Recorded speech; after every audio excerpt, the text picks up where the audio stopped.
Hey everybody, welcome back to the IHC Craft Room. Today is live number 15 of the Father's Day Favorite Series, and we're going to be making a football goal line wreath with just yarn, a football, and possibly some numbers. I'm debating about putting them on the yard lines, but I hate these wood numbers that I bought recently. I'm upset about it. I'm not even going to get into it because I can totally go off about this for way too long. But I'm not sure if I'm going to use them. I may not. We'll decide as we go along. But this is going to take a little while because we're going to wrap this whole wreath in yarn. So I have no idea how long that's going to take. I've never actually done that before. I've only ever done it in chunky yarn. So we'll see.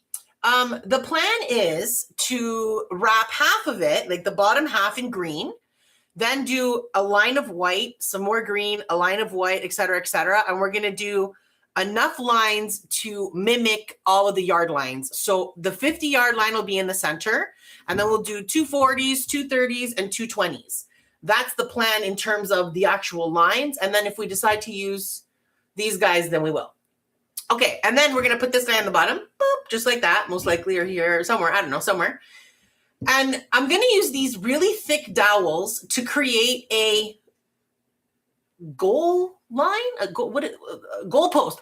That's what it is. Oh my God. I'm sorry. Football's not a big thing in this house. I'll tell you. My husband watches it from time to time, but I definitely do not. So I've already pre-made it because I knew this was going to take a little bit of time. So what we did is I picked up these dowels from Dollar Tree. I'm not sure how thick they are. It says it really doesn't matter. Whatever looks good to you. And basically, I just kind of eyeballed it. And I figured like 5.5 inches from here. And then the bar will go across. And then these ones. So we did 5.5 for all of the cuts. And my husband did that with a saw for me because I didn't have anything that would cut through these easily. And then I glued them together using some hot glue. And we got this out of it. Cool, right? So this is going to go in the center. Let's move this. It's going to go right here as our goalposts, right in the middle. Cool. So I'm going to wrap this in yellow, and then we're going to do the green and the white stripes and all that. And then we're going to glue on a football, and we're going to kick a field goal. That's what's going to happen. Okay. So yeah, I'm going to put the numbers aside. I want to think on it a little bit. Let's see how long this takes. This is a running joke in my house with my husband. Every time I have a live stream, he's like, so how long do you think this one's going to be? And I never, ever know. Ever. I suck at it. Okay. Since we know that this is like a center point, let's use the counterpoint, which eyeballing it, I would say is about here. Okay. And then I want to put the yard line on this mark. So let's say the yard line is about a thumb's width. Then we're going to start just beneath that. So let's say, you know what, maybe I should mark it with something. Do I have a pen or a pencil or something? Writing utensil, por favor. Well, I've got a Sharpie. That'll work. Let me use my ruler. This is so unnecessary, just to be clear. None of this is necessary. You don't need to be this exact. No one's going to notice. It's not the end of the world. But every once in a while, I get a little much about it. Or like every single time I get a little much about it. Whatever. It looks like the middle to me. So we're going to leave it there. And we're going to start about a 1/2 inch beneath it. And I'm just going to tie this onto it. Like to start with.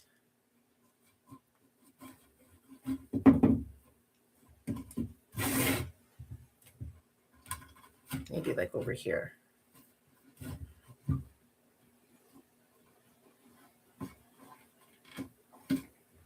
Okay. And go on the other side. All right. So basically, all we're going to do is try to keep track of this yarn ball. I'll leave that over there. And I don't want this. I want this not to stay on the bottom. So let's see.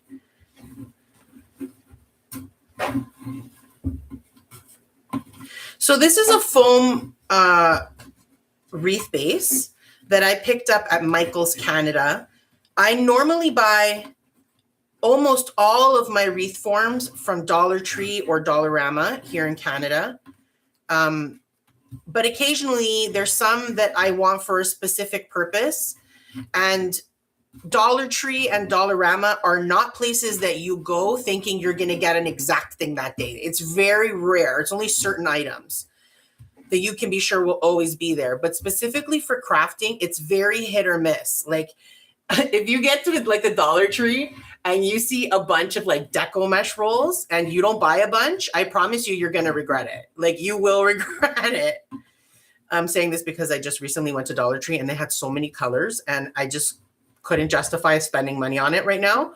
So I took a picture of it and came home and I said, okay, I'm just going to go through my stash and see what colors I need for like fall and Christmas. And then that's all I'm going to buy. So I'm just saying. But I totally went off for a minute there. But what I was trying to say is these kinds of bases, these green foam ones, these hard foam, the only size I've ever seen at Dollar Tree or Dollarama is like much, much smaller than this. I'd say it's probably like maybe 6 inches or 4 inches in diameter. I don't know. You're going to notice that I will continually stop and rewrap my yarn around the ball. And this is because if you lose track of the yarn while you're using it, mostly any material, it doesn't have to be yarn, but in this case, we're using yarn, of course.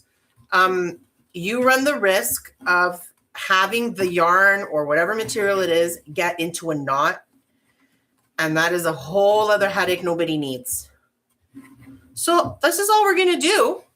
But pay attention to colors on this one. It's not all going to be the same. I want to keep pushing the yarn so that we are fully covering the base. Now, let's be realistic. The base is green. If you wanted to, I mean, really, you could just wrap the yellow on the yard line on our goal stick. I think that's so cool. I really like that. I was really excited when I made it. I'm like, oh, that came out good. Actually, I got to show you a contraption that I made to make it easier for me to glue those things together. I'll show you in a few minutes. But anyway, as I was saying, because this is green, in theory, you could just wrap the white yarn around for the, you know, the real yard lines and then leave the rest of it green. And it would save you a ton of wrapping. But I don't roll like that usually. So we're going to try to, yeah, that's not going to make it any faster. I was hoping it would be faster to smush them. It's actually much, much slower. I have to undo it, in fact. Okay, we try again.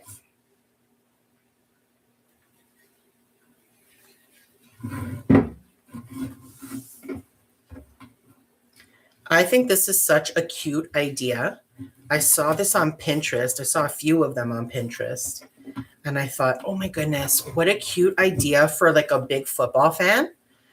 My dad has never been a football guy, ever. It's just not our sport. Well, he watches football, but that's like European football. He watches soccer. Or he did. I don't actually know if he watches much of sport anymore.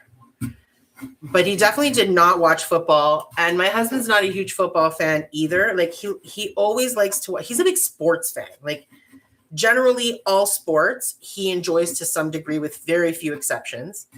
And especially when they get to, you know, the finals of every season, it's always fun to watch the finals of any sport, really. I totally agree with that. I'll watch them as well, which I was never a huge sports person myself, but you know, be with somebody long enough and you'll start to absorb their interests, right? All right, we're doing good. We are doing good. I feel like this is probably going to take, I don't know, I didn't actually look at the clock when I started this, unfortunately, but it's currently 7:09 p.m. So I probably talked for a couple minutes before I started. So let's say this has been about 5 minutes of wrapping, maybe 6. So that means it's only going to take us 75 hours to wrap this whole thing. See? And you guys thought it was going to take a long time. Psh, I'm telling you. So negativo, all of you. It's going to be fast. This is probably the thing that I find the most funny about live streaming, because I only started live streaming in October of 2025. It is currently June of 2026. And trust me, I've done a ton of live streams during that time. But before that, I would make the projects and record them as I was making them. And then I would edit them and, do voiceovers. And this whole part of me wrapping the base, it would start with me showing you how I knotted the yarn on the top, onto the wreath base, and what I have in mind for the plan and all of that. And then I'd show you a few inches of me wrapping it, and then we would skip ahead. So unfortunately for you, live streams and replays are in real time.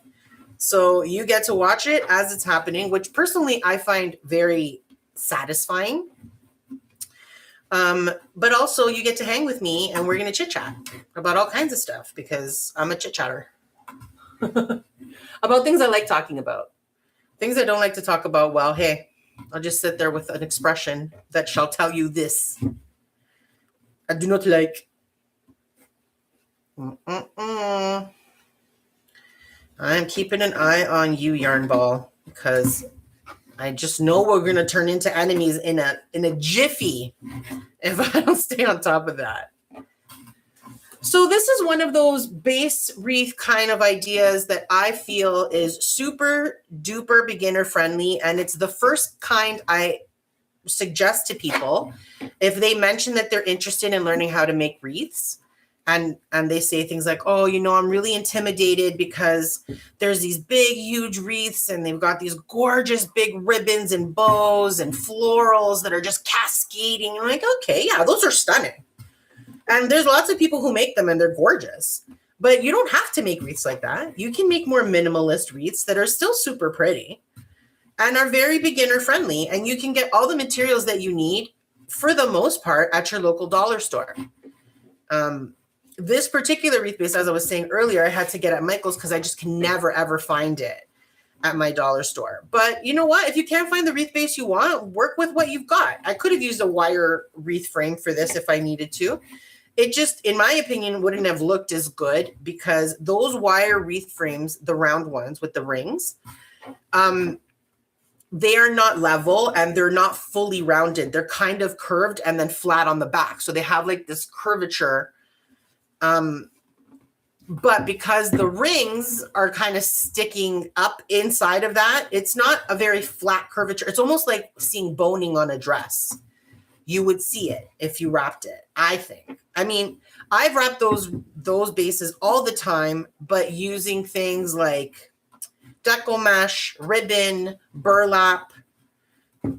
A chunkier yarn is super fast to use. I've done that on multiple projects, and I just love the way chunky yarn looks on a wreath. It's just so cozy and lush all at the same time. Hey, chill, bro. You're really losing your chill. Okay. But yeah, as I was saying, whenever I've been asked, if you want to get into wreath making, what should you start with? How should you start as a beginner? Well, first of all, I would say watch a few videos first and get the hang of the general steps so that you don't feel overwhelmed when you get home from the dollar store and you have all these materials laid out on the table and you start going, where do I start? So always start with your base wreath. That's an easy way to begin. If you're not sure, or you have a piece of your wreath that you know is going to take a long time, then you might want to start that at the beginning. Like, for example, as I mentioned, we might do some numbers around here. And ideally, I'd like to paint them black if I decide to do it. So I'm going to go about halfway, and then we're going to decide if we want to do the numbers or not. Because if we do want to do the numbers, then I will pause and paint the numbers now so that they're dry by the time I got to glue them on. And they will be dry because I'm going to be using chalk paint, and it will be a really thin coat because chalk paint is so nice and thick. I always recommend chalk paint on wood if you can use it. It is really, really forgiving. It fills in like the grains and the inconsistencies and the things on the wood that might make it a little bit hard to get a nice finish on your paint job, you will find that you'll succeed very, very well with chalk paint. It's a really good, it's almost like a leveler to some degree. You know what I mean? Like it really does a lot for uneven surfaces. So yeah, if I paint them in chalk paint, they won't take super long to dry, and then we'll glue them on. I think I might do that actually. When we get to the point when we're about to start our lines, so when I get just under here, because we did about a finger width, yeah, I'll do about the same here, and then we'll tie this off and paint our numbers for a few minutes. Now, I'm probably going to paint them a little bit less meticulously than I usually do because it's a live stream and I feel bad for you having to watch me. You should watch me paint clothespins, bro. I could spend years painting clothespins. But you know what they say? You have patience for the things you have patience for, the things you want to do. And this is a really easy way to make a fun, you know, wreath that's an amazing gift. Like if your dad's a football fan, get out of here. Tell me you're not going to be thrilled if one of your kids shows up and says, hey, Dad, I made you a football wreath. Like, that's sick. Get out of here. I think that's so fun. I almost swore. I cut myself. I almost always almost swear in every live stream. I have a bit of a potty mouth and I don't particularly enjoy sharing that with the world if I can control it. So I do my very best not to swear when I'm on a live stream, but you know, she is a human over here. So occasionally I slip up. All right, we're getting close. I'm loving the way this looks though. It's stunning, isn't it? So, such a lovely green. I also got, now yarn is another wonderful piece of material that you can get at your local dollar store. But like I said, it's very hit or miss. It's kind of like Costco. Like if you go into the seasonal section of Costco, yeah, they might always have like some kind of zipped up hoodie, but it won't be the exact one they had last time. You know what I mean? So you really got to grab it when you can find it. And generally speaking, both Dollar Tree and Dollarama have a section with a little bit of yarn. It's not a big section. It's probably like a little basket on one of their aisles, but they have, you know, a handful of skeins there. And if you're lucky and you know the project that's coming up, you can keep an eye on it and see if the color you need is coming to a Dollar Tree near you. But unfortunately for me, I was not able to find a green that I wanted for this project. So I went to Michael's for this as well. And I bought myself a big skein of green and it was super cheap. It was like a big one too. And it was like, I want to say full price was probably something like $8. But then, I don't know if you guys know this about me. I say this literally anytime I mention Michael's. Never, ever pay full price at Michael's because it will hurt my feelings, okay? Just wait. They almost always have coupons. I don't think there's ever been a time that I've gone on their website and haven't found at least a 30% off of a regular priced item kind of coupon. So I rarely pay full price at Michael's. Only when I don't have a choice. So I actually think I ended up paying this roll. No, this was $6.99, this roll of yarn. I think I ended up paying it something like $4.50 or something once, you know, my coupon code got into effect. So I'm not complaining. I'm happy about that. I feel like I got a good bang for my buck, and it's going to let me do this wreath in a vibrant, really lovely green. And I figured, hey, green is one of those colors for Christmas you could totally use. So maybe I'll find another project to use this on.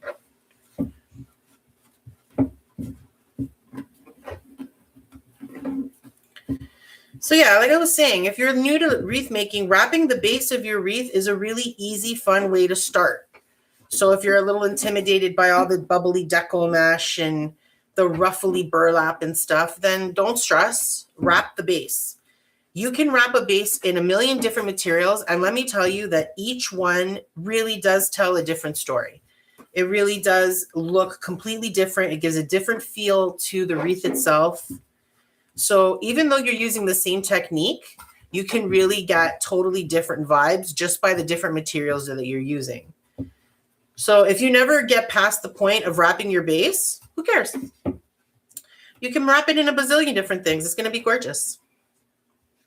In fact, just wrapping your base wreath, like your main base, in ribbon and then making a bow out of the exact same ribbon is a stunning look. Like, it's show-stopping. I made a wreath like that recently for another project I'm working on, and it really is something to like look at. And it's so simple. All right, we're getting close. I'm trying to keep it like straight for the most part. I don't want it to start curving in any direction, which often is what happens when you start pushing to get them to get close to each other.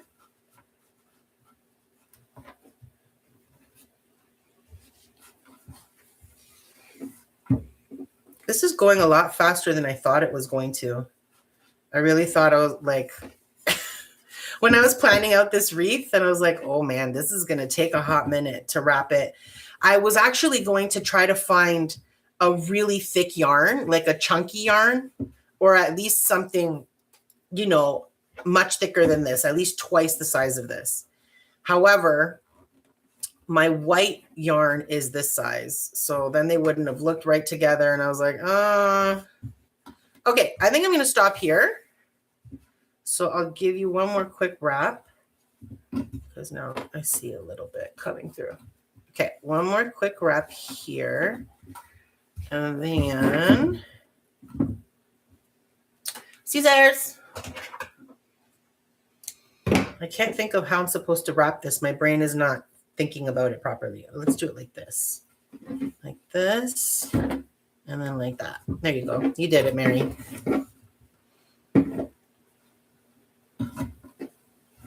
No, I don't want it to happen on the front.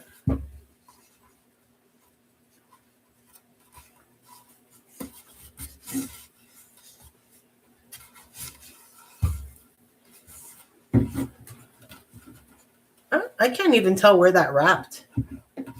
I wonder if it'll stay. I don't know, it makes me uncomfortable. Do I have a crochet hook around here? Let me see. I'm hoping I do. Nay. I bought a set. Oh, okay, I can use one of these. I bought this set for dot painting because if you're ever looking to dot paint and you don't have dot painting tools, these kinds of crochet packages are really good because they're all different sizes. So the bottom of each one is small or large or medium size, and you get, you know, different sized dots from these. So unfortunately, I just had to destroy that. Okay. I think what I'm going to do is I'm going to try to like loop it through here. Man, I tied these tight.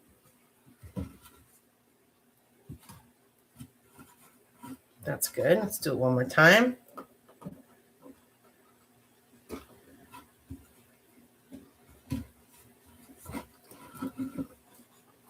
Okay, good. So we're going to pause for now. I'll put this aside.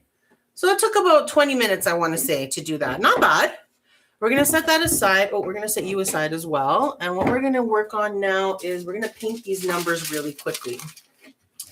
So first, let's get them. We need a 50. Okay, wait. 2 40s, 2 30s, and 2 20s. And these are all zeros. These are kind of, okay, I know I said I didn't want to talk about it, but I'm so bothered by this and we have lots of time to kill, so I'm just going to tell you. I bought these numbers, that's good, from Michael's, again, with a coupon, in case anybody was wondering. And I was really excited about it because I have never paid for a big pack of numbers like this before. In the past, I've gotten them from like Dollarama or Dollar Tree whenever I come across them. And I'm just like, oh my God, wood letters, wood numbers, grab them. So they usually were perfectly in sync with each other. But for whatever reason, Michael's decided to get this crappy. And this is from like one of their main brands, which is why I'm really surprised. Maker something. I can't remember what's the brand. But anyway, they don't look the same. Like, look at this 3 compared to the 4. They don't look like the same number. This 2's tail is not long enough. Like, it looks like its head is too big. It makes me angry. It makes me like next level angry. You have no idea. I also don't think any of the zeros are the same size of the numbers. Like, look, aren't they a little bit smaller than all of them? Okay, I'm done complaining. I mean, for now, I reserve the right to bring it up again because I'm Mary and I do that. All right, so I'm going to be using a little bit of chalk paint. I'm making a mess, apparently. Okay, before I get started, let me have a quick sip of water.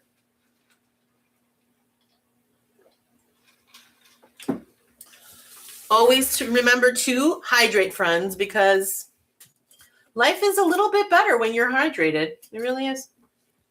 This is a good size, I think.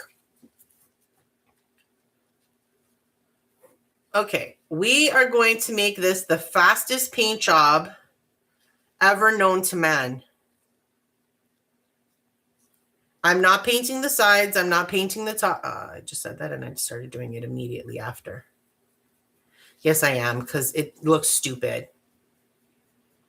I'm not going to go through all the effort of painting something just to make it look dumb after. But I just want to make sure that it's light. And is this the best paint job I've ever done? Absolutely no. But it's fine.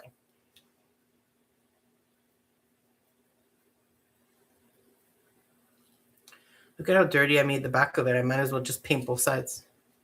But I will not. Oh.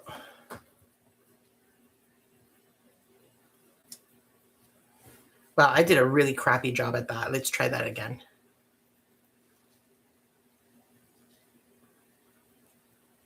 Yeah, putting paint on your paintbrush helps. In case nobody told you that before. I actually need to keep this paint closer. I recently resurfaced this table, meaning I used peel and stick, and I recovered it. And I just immediately started pouring paint all over it all the time. Every time I'm doing something now, it's like the messiest paint job I could ever do on my new tabletop. And I'm bitter. Anyway, I'm really bitter about these numbers. And every time I bring it up, my husband laughs at me because I'm like so bent out of shape about it because I'm so angry that I spent the money on it. Like normally I don't buy anything from Michael's unless I absolutely need to, as I said before, because, you know, if you can get something that's the same thing, like you could buy a wire wreath frame from Michael's for, I don't know, $6 probably, but you can get it for $1.50 at the dollar store. Like, hello. Why wouldn't you prefer that?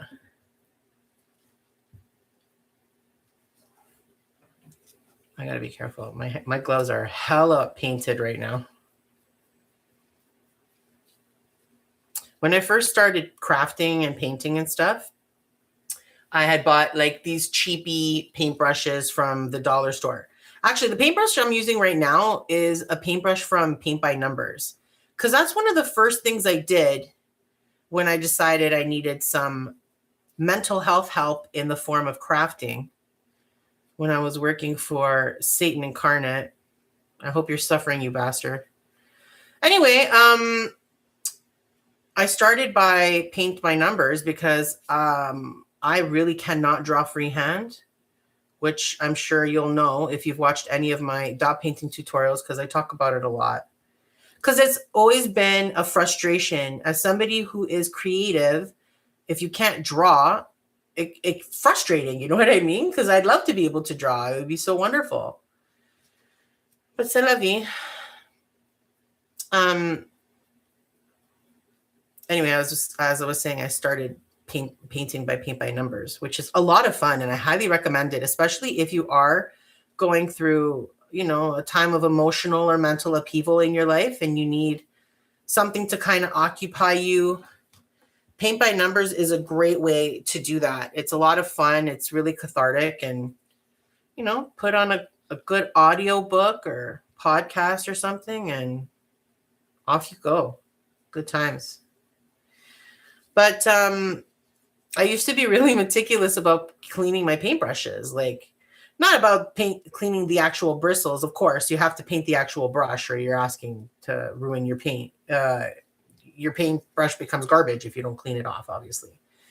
But I just mean the handles. I used to wipe them down and make sure all of my handles were nice and clean, and my paintbrush looked very presentable. And now I wear gloves and I put paint all over my paintbrushes and I don't care. You get over shit after time. You move on. Some things become an issue. Some things aren't. Paint on my paintbrushes? Meh. I think this is probably going to take the longest to do.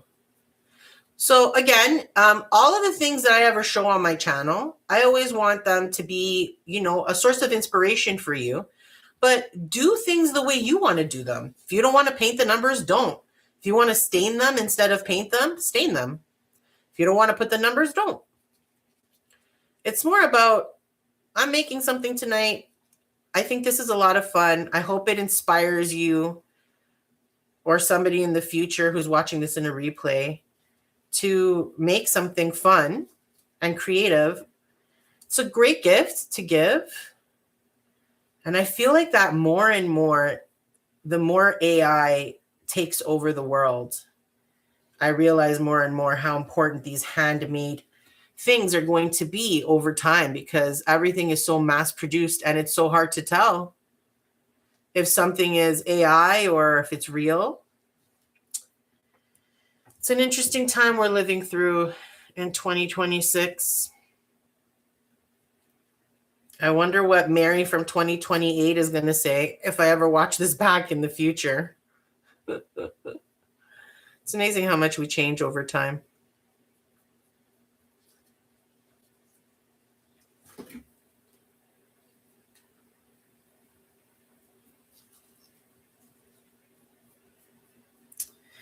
It would have been a good idea for me to pre-paint these, but I hadn't really decided if I was going to do this or not.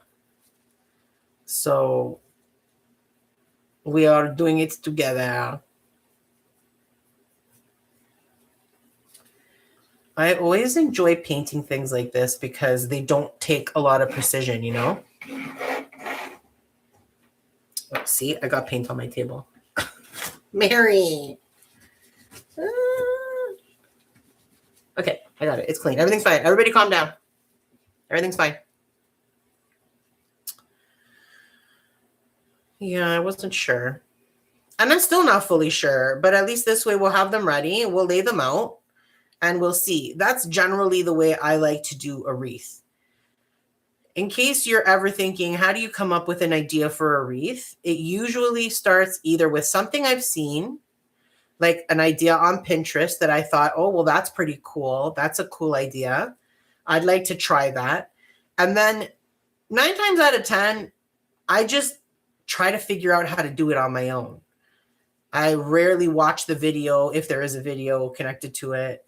I like to kind of figure it out as I go along. And then, you go to your craft store and you see, not craft store, you go to your dollar store and you see what's available and see what works with the theme that you're going with.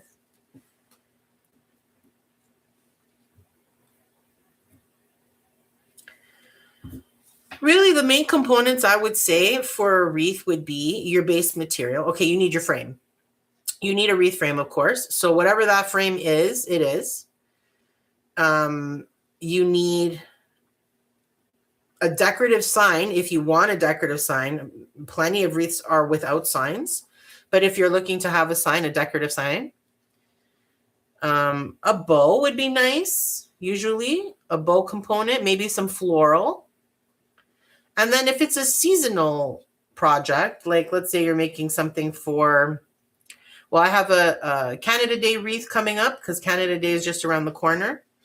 So something seasonal like that, I then go to the dollar store and check out that seasonal section and see if there's any cute little whatevers to add, you know, like yesterday I bought some, I think they're like little toothpicks with Canadian flags on them.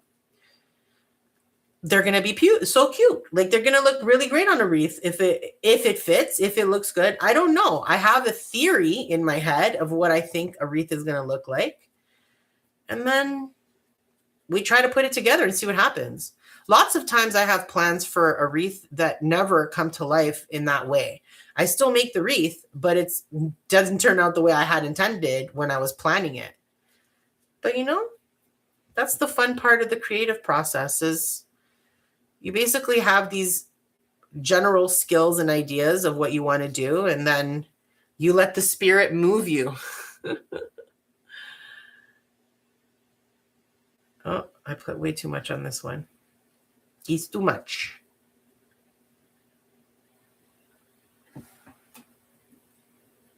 All right, we're almost there, guys. Yeah, that's way too much paint on that 4. It's like, what is happening? Look at how much paint I have on my hand. I can actually probably paint this whole number. I have to say, I don't want to jinx myself, but I'm super impressed I haven't dropped any yet.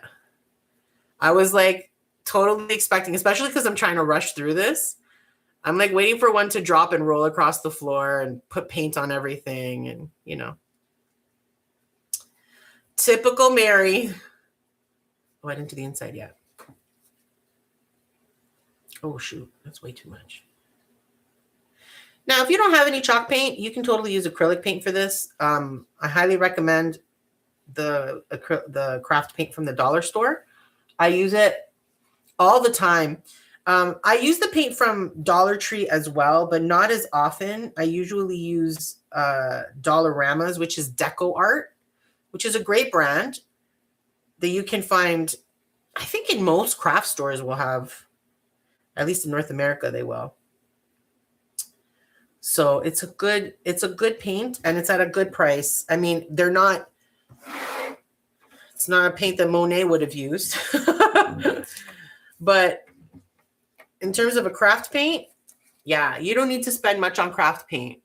$1.50, a little bottle will do you very, very well. But if you have the ability and the resources to buy chalk paint, I would highly recommend getting it in black. That's like the color you'd use the most, and white.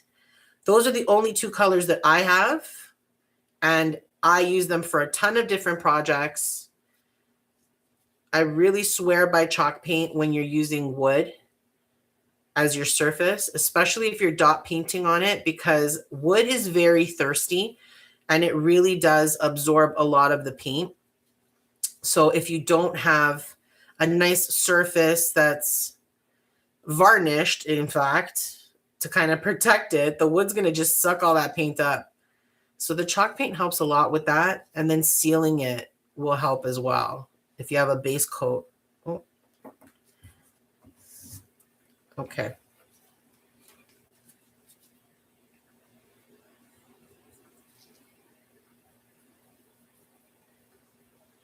I have to say, football has always been a sport that has confused me.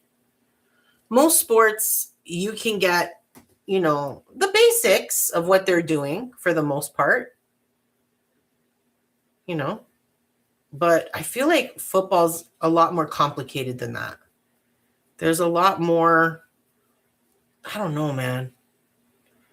I remember the first time I actually really watched a football game and I saw how often they stop. I don't know how the players can play effectively like that, because like every time you get your mojo going, they like put on the stop sign. It's like, bro, let me live. But like every 2 seconds, they get to another line and there's a whistle blow. Like, again, I don't understand the rules. So to me, it seems very strange. But, hopefully sometime soon, Taylor Swift will come out with some explanation, like some video of her talking about football. And then I will learn everything there is to know about football. Because Tay forever, So, well, also because, listen, if you watch sports desks or whatever those, like, they have those like podcasts that they show on TSN or the sports networks and stuff where people are just kind of sitting at a desk talking stats about players and showing clips and stuff. And we watch a lot of that in my house because my husband, I said, as you know now, is a big, big fan of all sports. So we watch a lot of that stuff and they talk about a lot of different sports. And I mean, frankly, that's great, but they don't explain the mechanics of a game. You know what I mean? Like when they're talking about football, they're talking about the player statistics or something that's going on in the league or, what's expected, who's the underdog and things. Oh, good Lord. See, I dropped one. Thank God it wasn't a 0. But they don't tell you, oh, hey, guys, this is why this is happening. Hey, all you people who don't know anything about football, let me explain this to you. That doesn't happen. So there's not really a play. Like you'd have to go online and specifically take the time to learn about it, which I most likely am never going to do because my husband doesn't care. So why would I? I care about the sports he cares about because he cares about them. So they matter to me too. But football's not one of them. However, if Tay wanted to tell me about football, I'm not going to pretend I wouldn't sit there enthralled because I probably would. Oh, Lord. Okay, guys, this is finally the last number. What are we at? 742. So these are going to dry. I would say the 20 is probably already dry, the first 20 I did. And then we're going to put them on afterwards. I think we'll see. We might decide we don't even want to use them, which would be typical of me to spend all this time on something and then be like, I'm not feeling it. Okay, hold on. I have a little cup of water off to the side over here. Let me take my gloves off. And now you know why the princess wears a glove when she's painting numbers, because the princess is an animal. All right. Oh, really? I thought it was just like a flake. Oh, Mary, Mary, Mary. This is why we always have a wet rag around when I'm painting. Ooh, Maria. Okay. Okie dokie, okie dokie. Let's get it together. I'm going to just move these off to the side so we don't have to worry about them anymore. You guys skedaddle. And we're going to go back to working on our base. Let those dry in the corner over there. Are you dry? Not really. Okay. I'm going to have to turn on my glue gun very soon as well. Man, I'm getting paint everywhere. What is happening? It's like it's my first time on Earth. Hey guys, your planet's really cool. Okay, so we're going to do white stripes next on either side. These are going to be our 20-yard lines.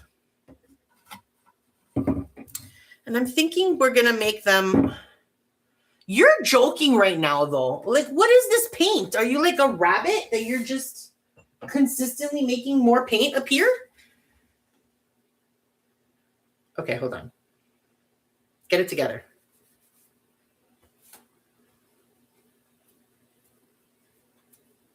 I feel like a toddler. It's like I have jam all over my hands. All right, are you clean? Grazie a Dio, Madonna, that took forever. Okay. So we're going to tie this on, preferably on the back, actually. The same way we did when we started it.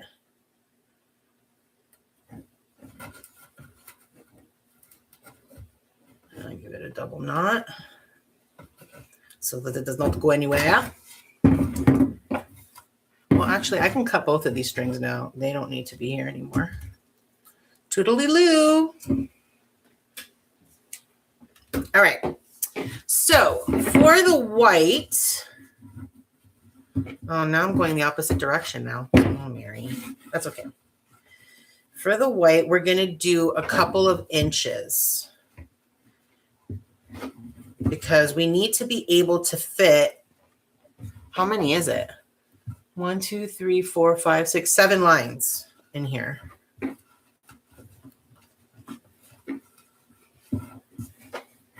So I'm thinking we'll make this about a finger width.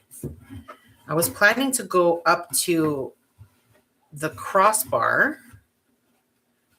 Why are you full? You're being not so cool. Not so cool.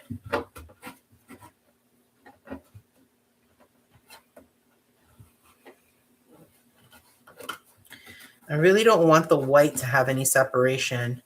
Of all the colors, this is the one that you want to have super tight if possible. Oh.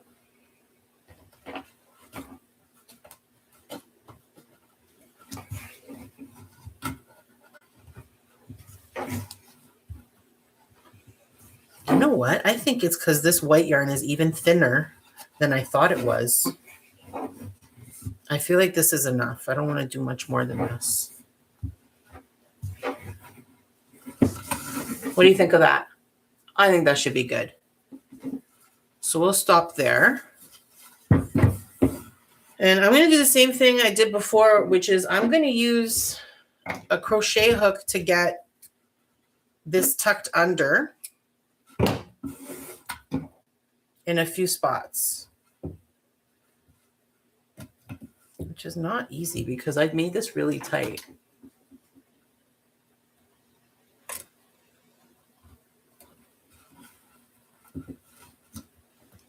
Jeez. Yeah. We got you.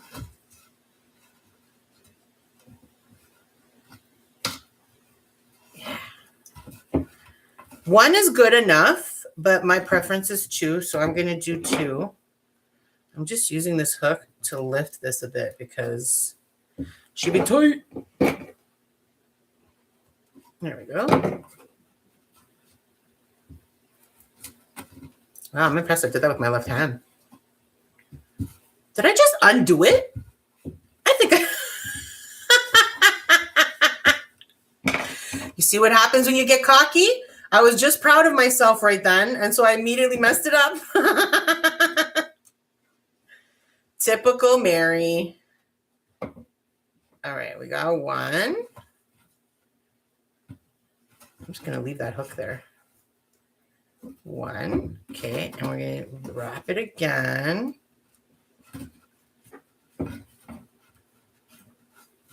Yeah, that's 2. Let's do 1 more.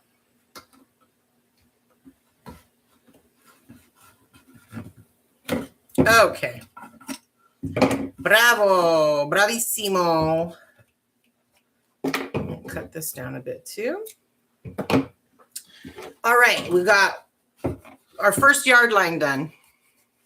That looks great. Let's do this side. I want to try to make them as even as I can. It's unlikely that they'll be perfect. Wait, how do I want to wrap? I want to wrap like this.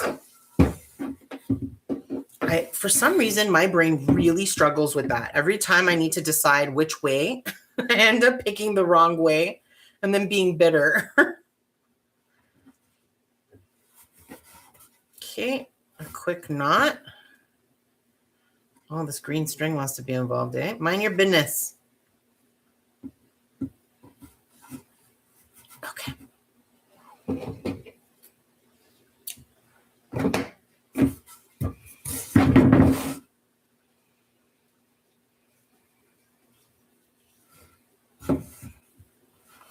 Okay, let's make sure we're nice and snug right up against that green.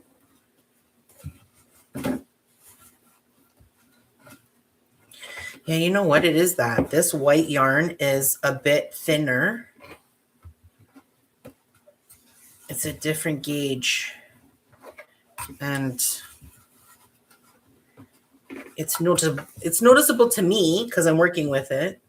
I don't think it's really noticeable visually though. They're not that far off of each other.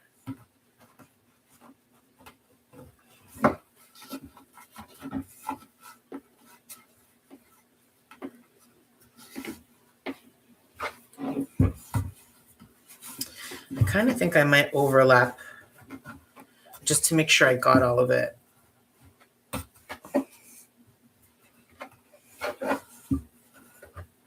Mostly since the green is thicker.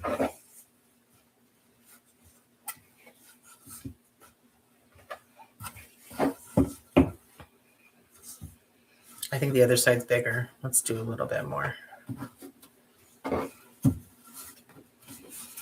And then we'll see them side by side and we'll see.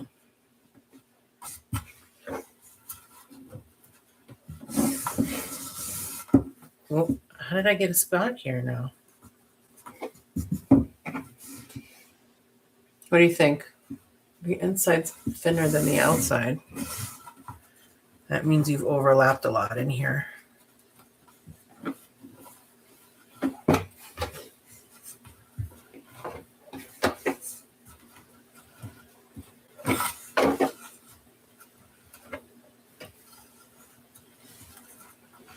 Okay, that's as wide as I'm going to go.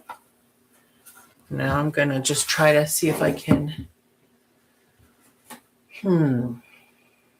Is it here?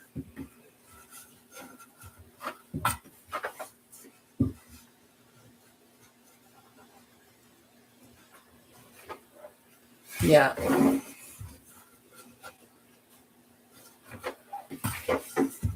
That's good. Oh my God, it's bigger, isn't it? Ugh, Mary. Okay, let's go back because I don't want them to be uneven. So I'm going to unroll this a little bit because it's just those last few that I just put in that are the problem. It would be better if I just used a ruler, wouldn't it? Honestly, I don't know what I did with my ruler. Oh, there it is.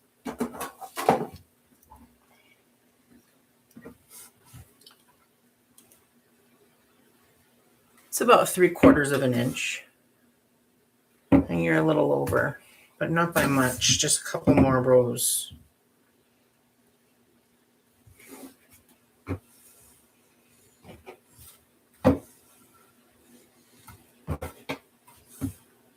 Okay. Did you see that ball just roll out of here? It's like, see ya. I think we're good on size, actually. Yeah, I'll do one more wrap here and then fill it in a little bit.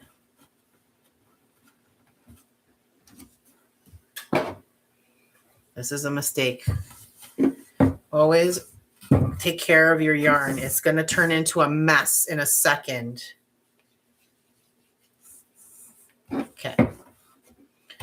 So no wider. Yeah, that's good for the width. Let me just fill this in a little bit. Maybe I should leave it in place and start using the green, and it'll be easier for me to push this in place.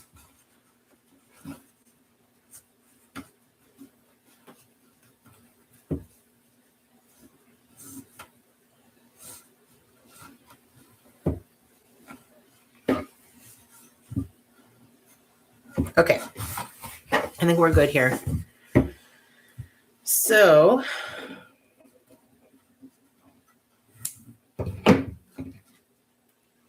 I can see a crisscross back here, so it's going to be easier to do this one, I think.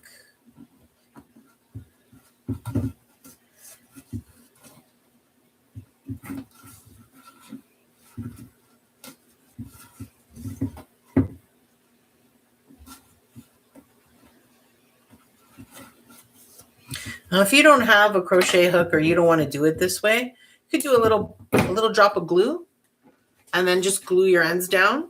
I may actually afterwards go back and do a little bit as well on each of them just to make sure nothing happens. Okay, so let's go back to green. We've got our first 2 yard lines done. Wait, remember, how do I want to roll? Well, I don't have a choice with this. I have to go in the other direction.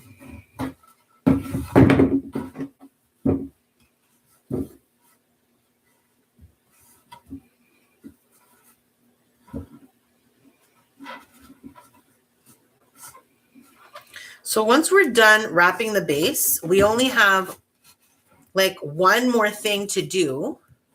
And then we're going to start putting everything together. And the one more thing to do is we got to wrap our goal post in yellow. But otherwise, we're going to place our goal. You know, I had debated about putting a hole so I could push it down.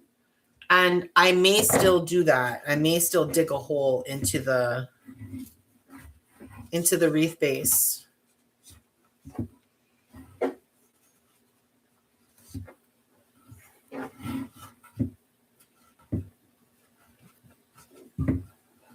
So we'll see. Now, this section, this is going to be a challenge. This whole thing is going to be a challenge because I'm basically trying to keep them equidistance would be ideal so that they're the same on each side, right? Because we need to have the 20, the 30, and the 40 on each side.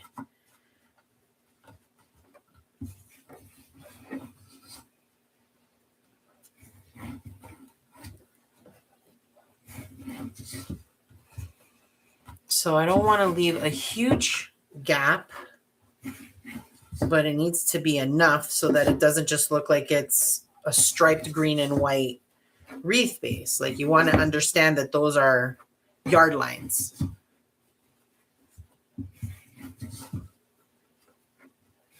I'm going to do maybe a little bit more.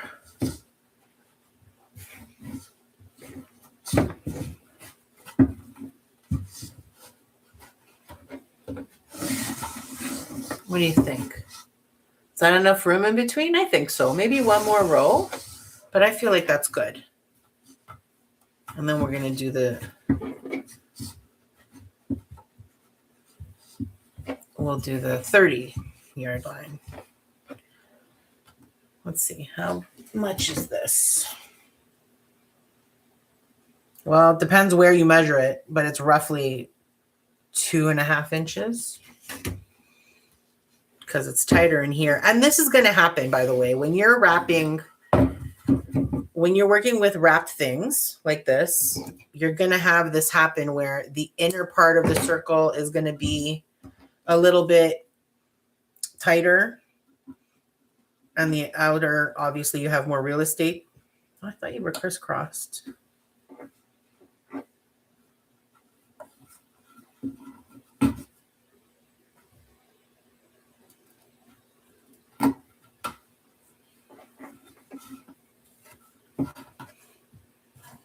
This has to be the smallest crochet hook I've ever seen.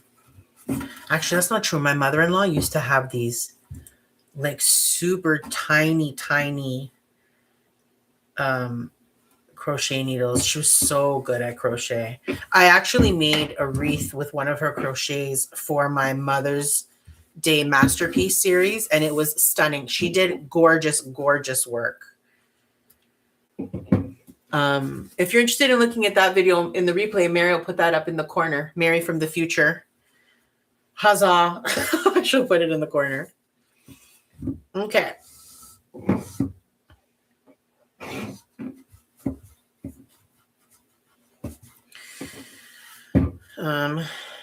No, I want to turn this way. Right? Yeah.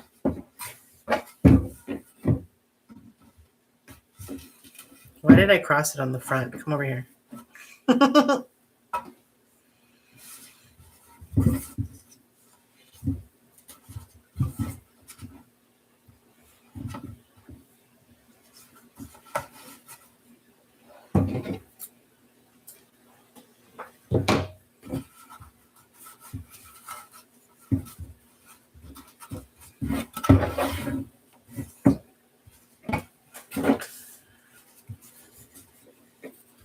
Okay, so we're going to try to see if we can match it. That's exactly why I'm going side to side instead of continuing like, okay, white, green, white, green. If I knew that I had the right measurements, then I probably would go, you know, start from one end and go to the other. But I don't know that for sure. So I'm eyeballing all of this. And the only thing I could think of to keep it balanced is to go from side to side and try to see if you can eyeball it to about the same. Didn't I want to roll this the other way? How did I end up doing it this way? Honestly.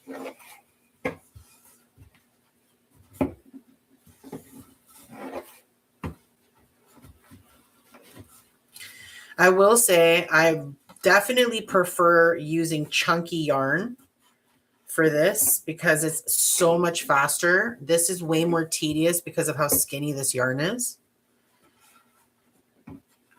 But it's fine. It is fine.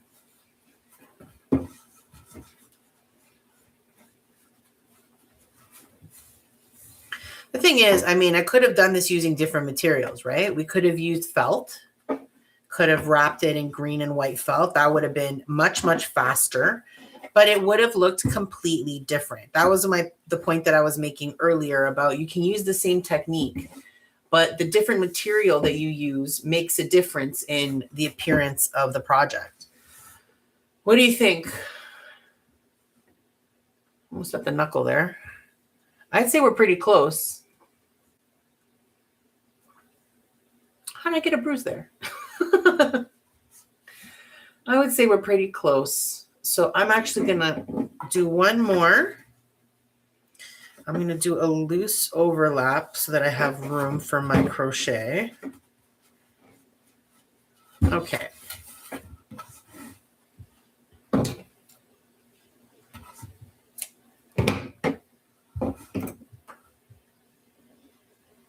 Where's the one I crossed over?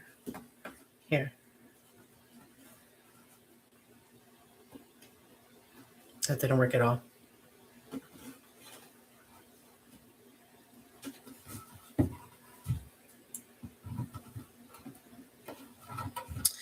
I'm doing it right on the last one, which I did not want to do. So I'm going to have to fix it after.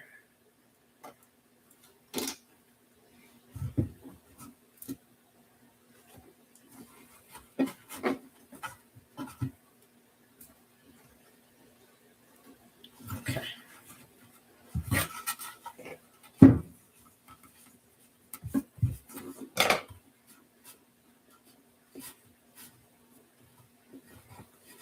Beautiful.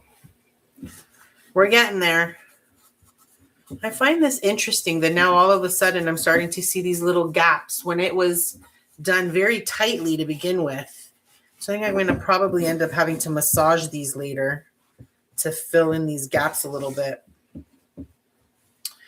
It's okay. All right. We are done. Let's move on to our next line, our next yard line.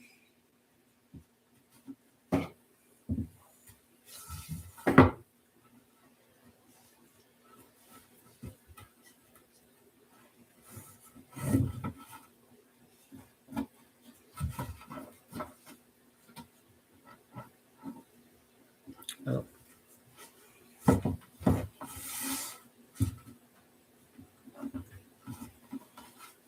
Okay.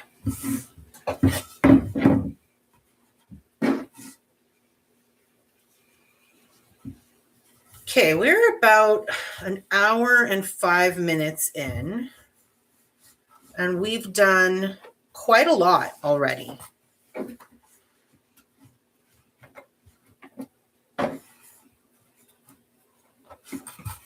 I would say on average, I usually spend about 2.5 hours making a wreath, depending on the wreath and how complicated it might be, or if I'm trying to figure something out, or I'm doing something new that I've never done before. So I'm kind of like figuring out how to go about it.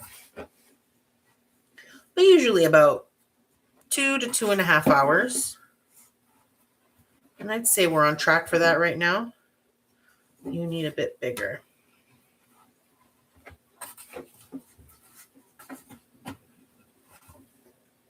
What do you think? Is it the same? Mm-hmm. Oh, wait. Oh, not bad. One more.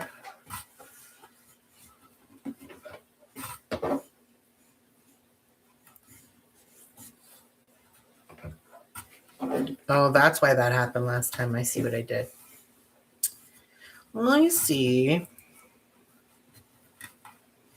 Okay. We're going to do the same. You know, I guess I could tie it to that if I slide it through one of these. I wonder, I haven't tried that yet. I am going to slowly put holes in this wreath base if I'm not careful. Get up. Bro, the way you're getting on my nerves, I can't even tell you.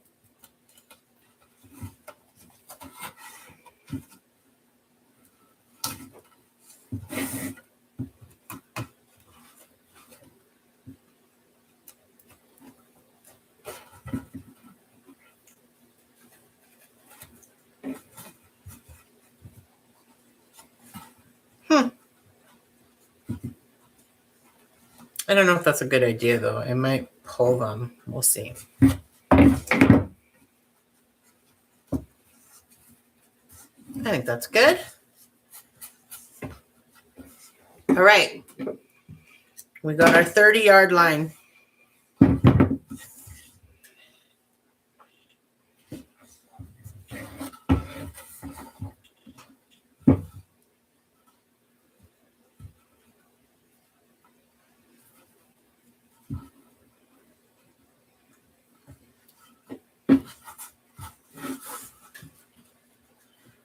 It doesn't need to be that long. All right. I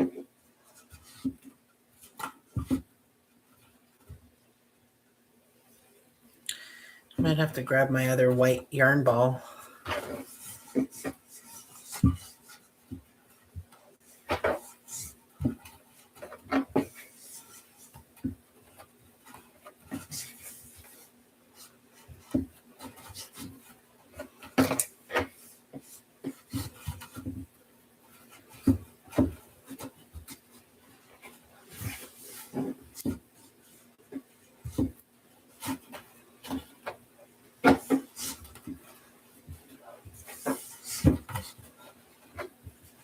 I really thought this was going to be a lot harder on my hands.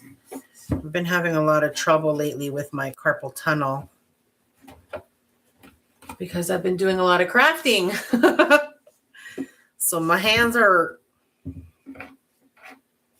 Hey. What do you think? These ones are smaller than that side a little bit.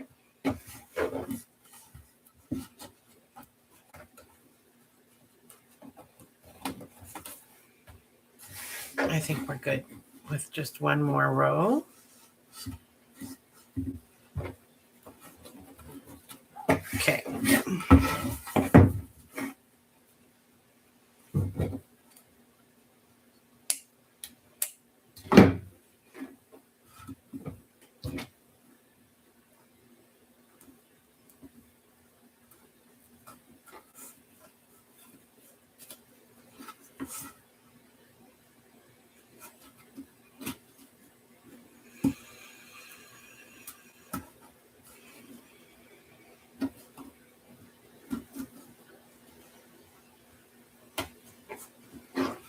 Guys, the cursing that just went on in my head, you don't even know.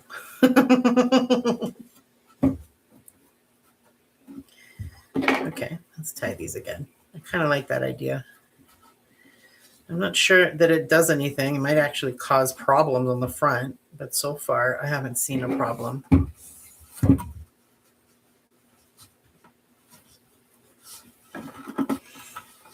Why won't you stay close to each other? Are you not friends? Oh, you don't want to be friends with anybody, huh? Listen, man, I feel you, but maybe let's roll you over.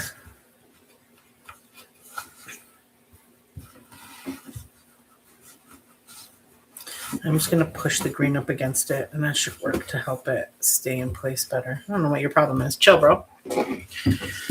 Okay, we've got our 20s and our 30-yard lines. Now we're going to move on to the, is that right? Yeah, the 40-yard line next. Yeah, that's all we need left, right? So then just one more. Oh, then this didn't work out properly because the 50-yard line is going to be here. Well, that's not bad, actually. Yeah, because then a green section, then white, then another green section, and a green section. No, that should be fine. It should be fine. Chill, Mary. Chill. All right, let's go. Mary needs a little sip of water. Oh, man. Water is the best. Okay. It's kind of funny coming from me. There was a period of time when I was younger where I was so against water. I just didn't like the taste. So I used to buy those water enhancers that taste like fruit, like Kool-Aid or Nestea or whatever. And I use those for many, many years. I like them. They work well. Highly recommend, especially if you're struggling with getting your water intake.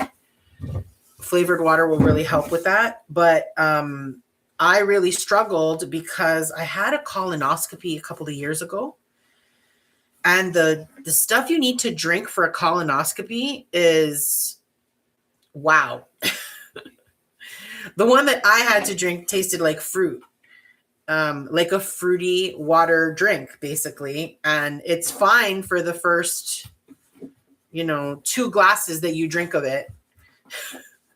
But if you've ever done a colonoscopy, you know that you have to drink like a gallon of it. It's not 2 little glasses. It's like 75 gallons of this nasty stuff. And it just totally turned me off of it. And I haven't really been able to drink those water enhancers ever since because of it. So I've just been drinking straight water. And you know what? It's all right. It's refreshing. You know what? This green string in the back is really getting on my last nerve.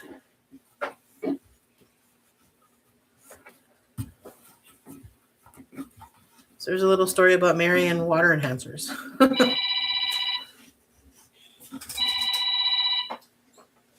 I thought I turned my ringer off. My apologies, fans. My apology to you. I always turn my ringer off before I start a live stream, but apparently that did not work today.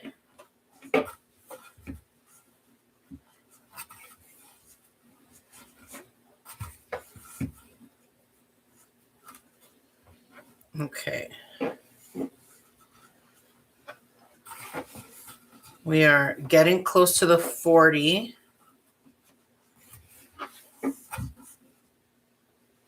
How much more should we do? 3. Okay, a little bit more and we're done.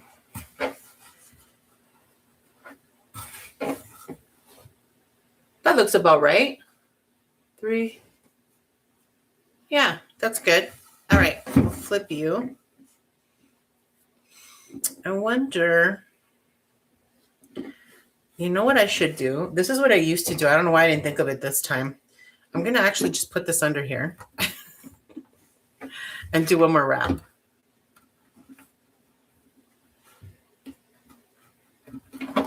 I don't know why I didn't think of that earlier. That's the easiest way to deal with this situation.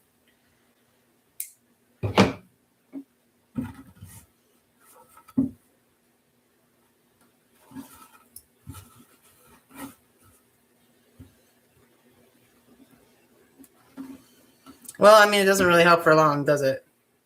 Let's get one a little further inside.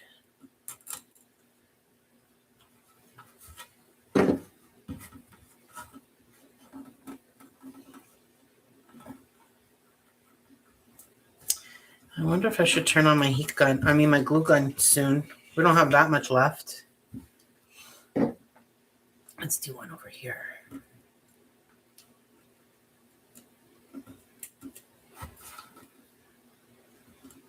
Yeah.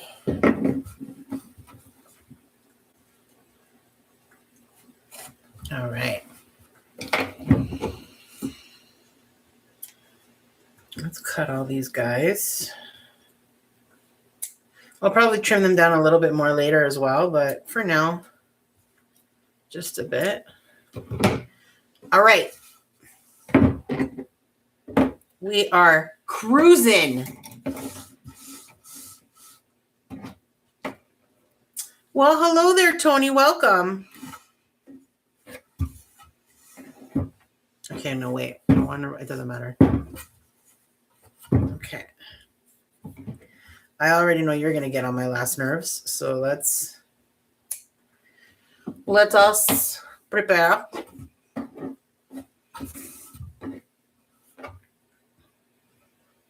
You know what? I find that I have a hard, when you're used to doing something a certain way, the struggle is real, you know, when you're trying to do it a different way. Like, I'm right-handed, so I have a tendency to favor my right, of course.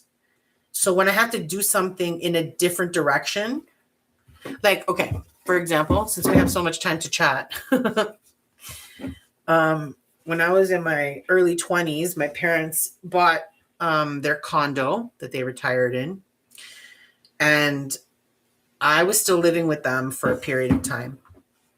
So I had a parking spot that I was renting from a lovely lady in the building. And that parking spot just so happened to be right when, you know, when you go into an underground parking and then the garage door opens up. Well, when that garage door would open up, you'd see my car because it was right there. She's going beep, beep, beep. My cute little car, Daisy. I miss her. And so my parking spot was literally right in front of the door, and there was little to no room at all. You could only like pull into the underground. That's all you could do. There wasn't like a big bunch of room. So I had to teach myself how to back into that spot. Now, remember, as I said, it's literally the first spot. So logic would be like, oh, the door's open. Let me just fly in, which is great, except how are you going to back out after? When you don't know, then I'd have to go backwards all the way up the ramp, which is not safe. So I trained myself to have the garage door open, and then I would pull in this way, and then I would back in that way. And I had to teach myself that over and over again because, I mean, hey, don't get me wrong. Reverse parking is something that is a skill you need to learn. But to make that situation that I just described even worse, there was a big cement beam on the left side of my spot. So I really had to teach myself to practice. And I did.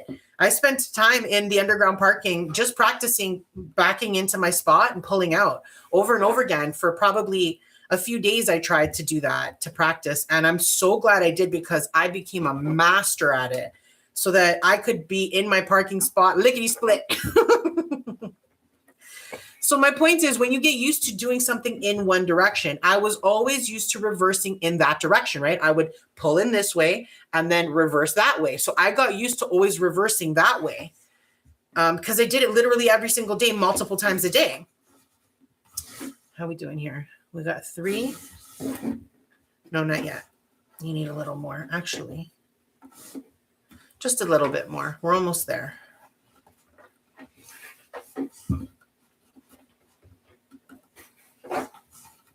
Man, the things you got to put up with when you live in a building, eh? At least in a condo, you have your own like laundry and stuff.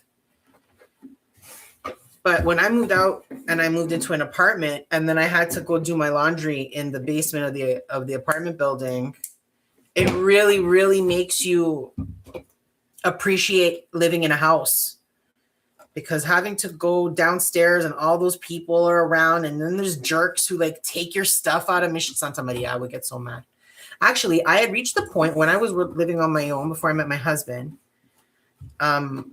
I mean, since we're killing some time here, I'll just tell you a little story. I had reached the point that I hated doing the laundry in my building so much, and it felt really creepy. Like as a single woman living alone, like it felt really creepy going back and forth upstairs, like to the laundry room and back. It's like if somebody wanted to track me, they could. And I felt kind of vulnerable because of it. So I actually ended up doing something totally different for my laundry. I started going to a laundromat near my house and then near my apartment. And I literally would just fill my garbage bags with dirty laundry. I'd go to the laundromat and I'd sit there. Like I'd do my laundry and I'd sit there and I'd read a book. And back then I used to smoke cigarettes. So I'd go smoke a cigarette and, you know, I'd sit there for like the 2 or 3 hours it took me to do all my laundry at the same time. Then I'd fold it up really nice and put it in a laundry basket and cover it in garbage bags. And I had a whole system, man, I have been an operations person since I was young, and I never even realized it. It's funny how you get into a profession without realizing. Okay, guys, I think it's very obvious that this side is bigger than this side, and I'm not even sure how that happened because I've been eyeballing it, but it hasn't been working out, it seems.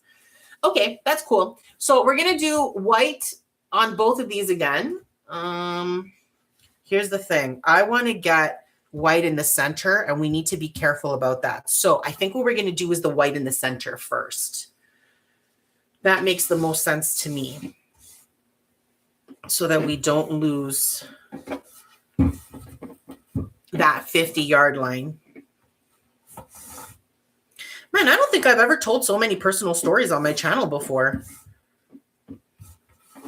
See what happens when I have to fill some time?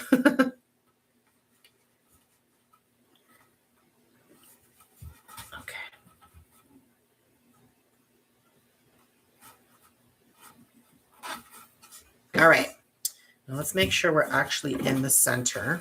You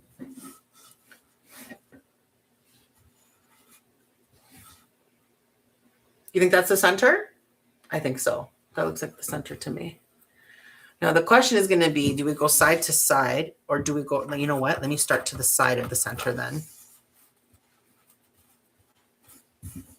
We're going to have to just keep checking. That's all. We're going to have, hey, chill. Oh, these are nice and dry now. That's good.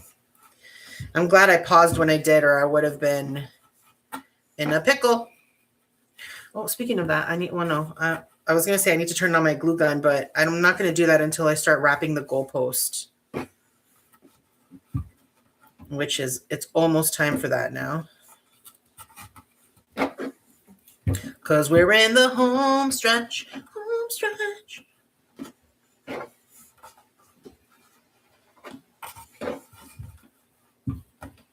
You're getting crooked and I don't like it. Get it together.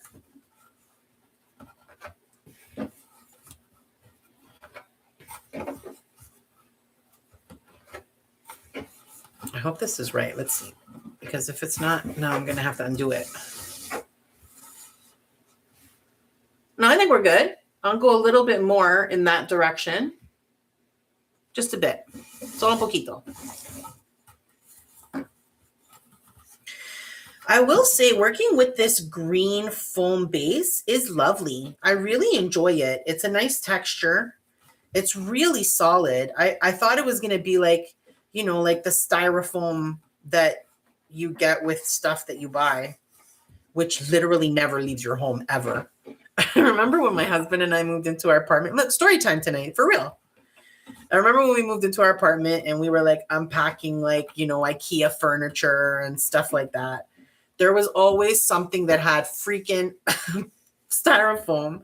And, you know, you'd break it apart and we'd throw it out, but no, you would always find a little piece of styrofoam somewhere. And I mean, years later, you'd find a little piece of styrofoam somewhere. Like, how does that even happen? Okay. Let's hope I'm happy with this because I cut it without even double checking.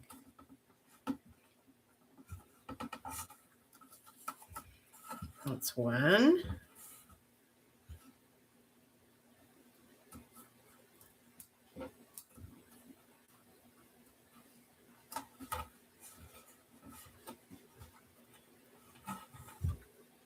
Oh. Okay, and I'm going to tie you here.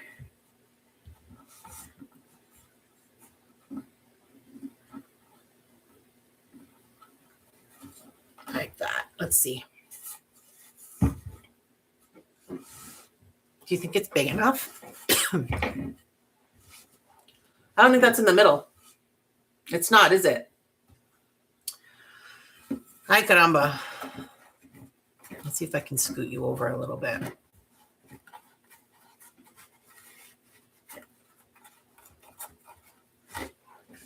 What about that? Is that in the middle? I think it is actually. Yeah. I think that's good. So you can stay. Let's trim these down now. And I guess what I'll just do is now do the lines on either side and then we'll fill in the green, right? That makes the most sense.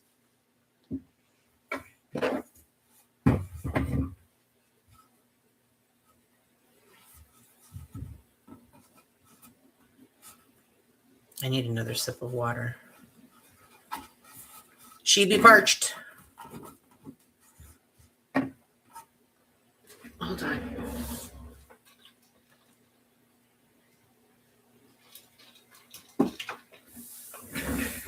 Okay.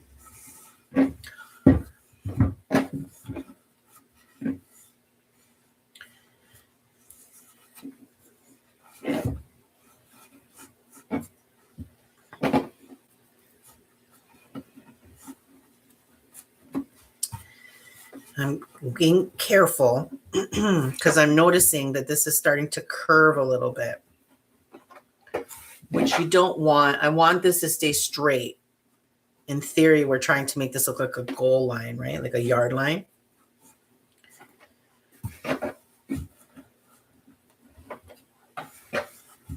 So it shouldn't have a wave in it.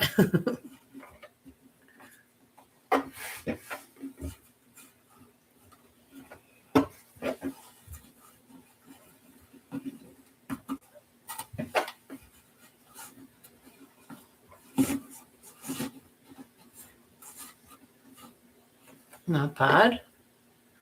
You need a little more though.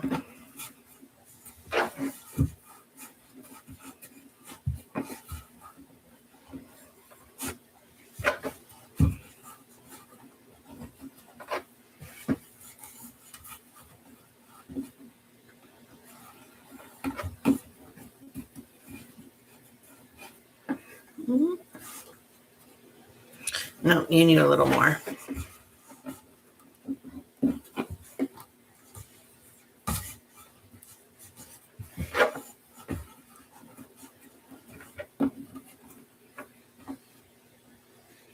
What do you think? That looks about right, no? We're going to stop there.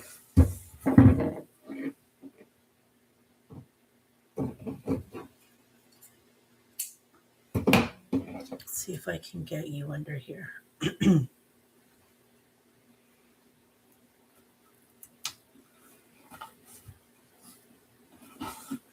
Oh, no, I can't do that. It's moving the... I need to bring it closer here.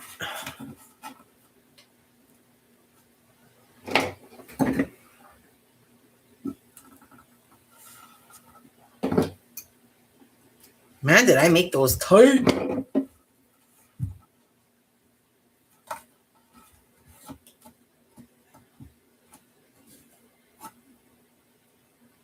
What's your deal, bro? Okay.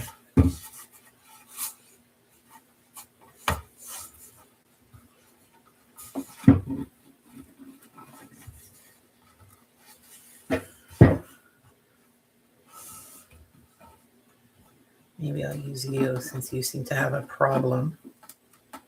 You have an attitude. That should help you. I'll tie you to you. Careful. Let's have a look at the front. Good. Muy bueno. We've got one more to do. And then we're done our yard lines.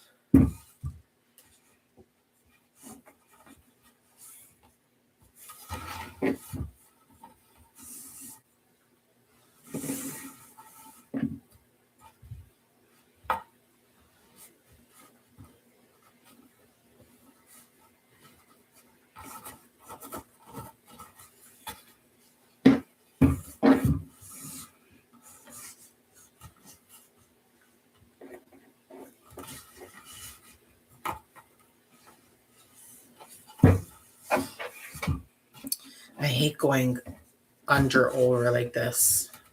I prefer to wrap this way versus this way. Wow, my life is so hard.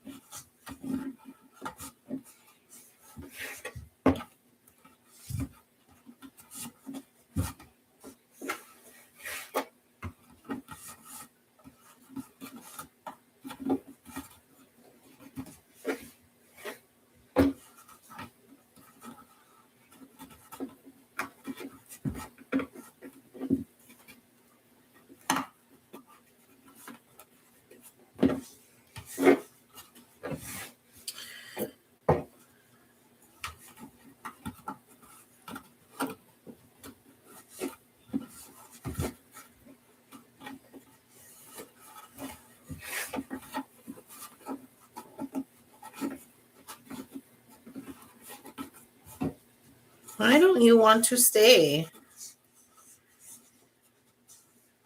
You're literally the last one. Can you try to like have a little decorum?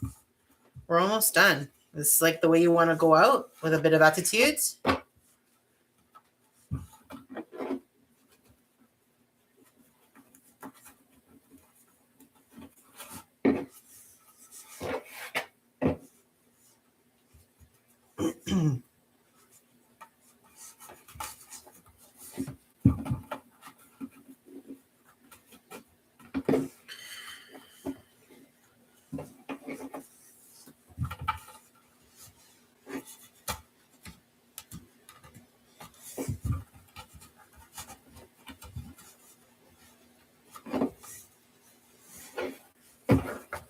Look at how small my ball of yarn has turned. It's a little baby. I actually have another white ball waiting off in the side here. I made sure to wrap these balls small because I felt like it would be easier on my hands, and it really has been. I'll definitely do that again. Okay, a little more.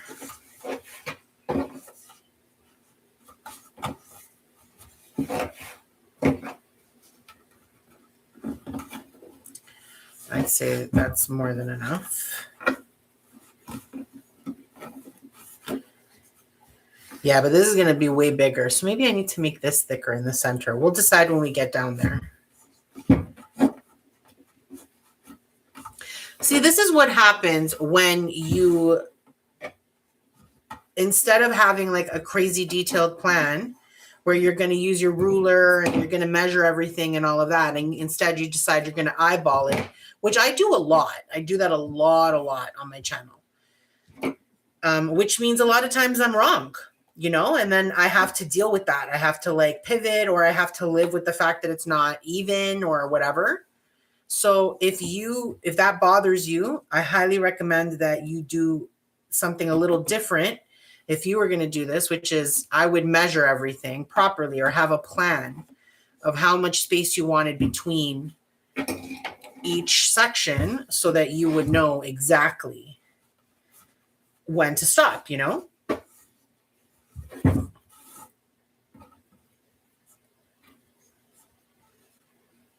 but I like flying by the seat of my pantaloons.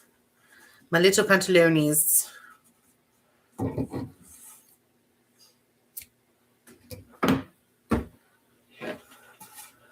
All right. It's time. Yeah, you know what? I can make that a little bit bigger, I think, on either side.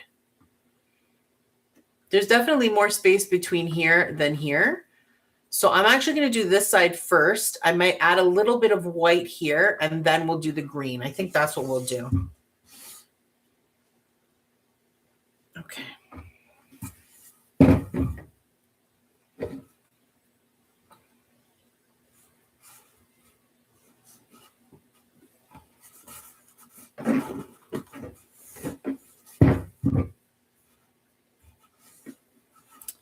Well, this is coming out really good. I'm really happy with it. Once we put all the pieces together, you're going to know exactly what this is. Looking at it now, it's like, what is that? Is that like a Pokemon or something? Do people still do Pokemon? That was never my thing. I remember there was that whole crazy time when people were like running around the city doing that Pokemon Go thing. That was a long time ago, though. I think that was even before COVID.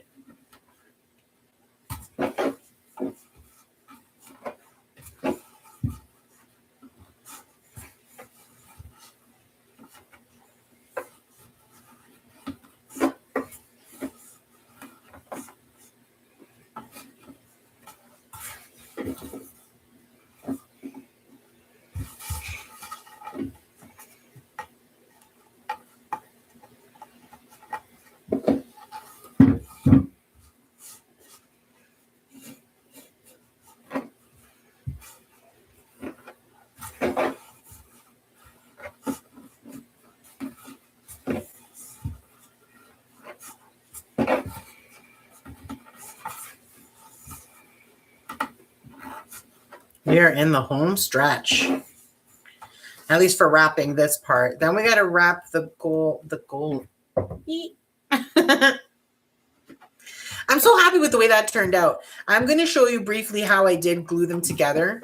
Just because they're round, it's not ideal. And I don't have any clamps for some reason. I thought I did. But I don't. So I had to MacGyver something.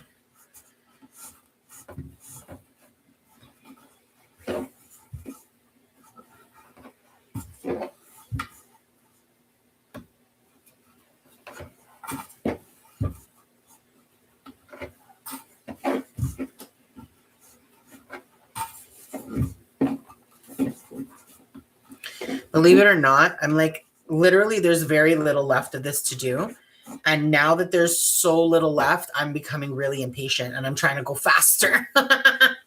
It's like, you know, when you're running errands and stuff and you start to think, you know what? I might need to find a bathroom soon. I think I have to pee soon.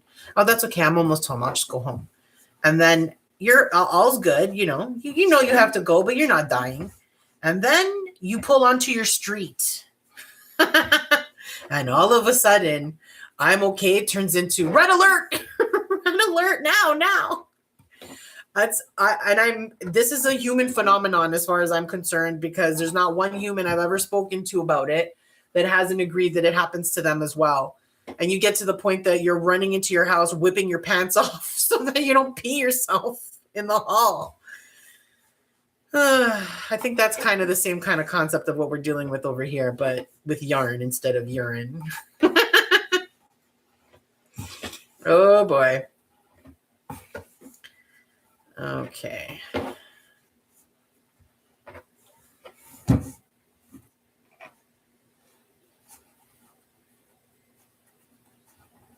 Okay.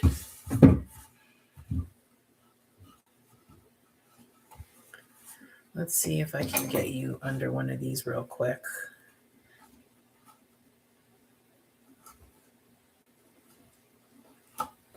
That's good. Oh, okay. I didn't cut you yet.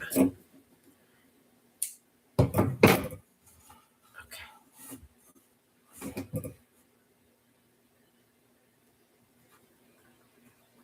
I'm kind of try to put them on different loops if I can. Bro, did I wrap this tight or what? Get out of here, though. And then to do that with my left hand is not easy either.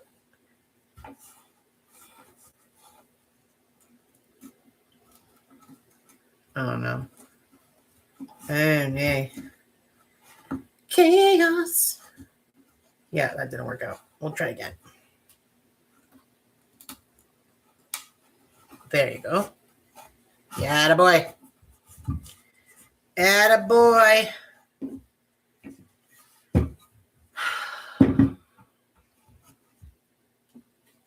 You know, you pick up stuff from people, things that you say.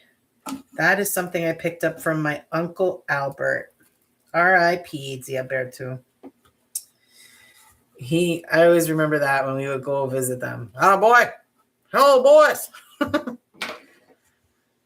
I mean, he said that to the boys, but I picked it up and I continue to say it my whole life. I say attaboy and attagirl all the time.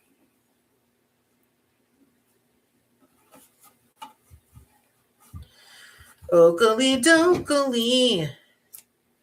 So I'm going to extend this white in the center a little bit because I feel like, yeah, like just a bit, like maybe up to there. And then the rest will be green. I think that's what we're going to do. So let me add un poquito. Okay.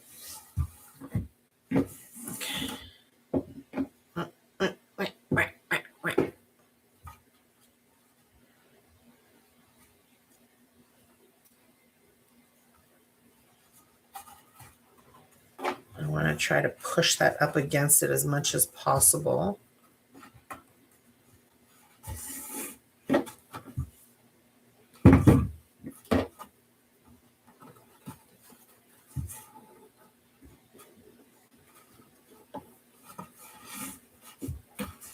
Okay, let's see.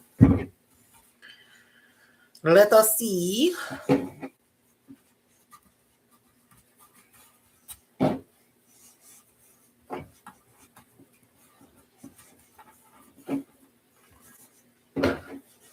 I really want to make sure we're covering up that green base wreath as much as possible. I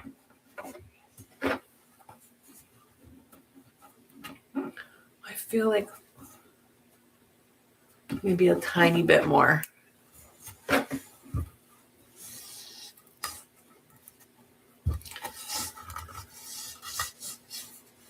It's kind of like putting on pantyhose. You got to be so precise or you're going to rip those mofos. I haven't worn pantyhose in, I want to say, a decade. I didn't even wear them at my wedding. That's how many F's I gave. All right, let's see from the top. Get out of here, you. I think that's enough. I'll just make sure that that stays pushed in a bit. All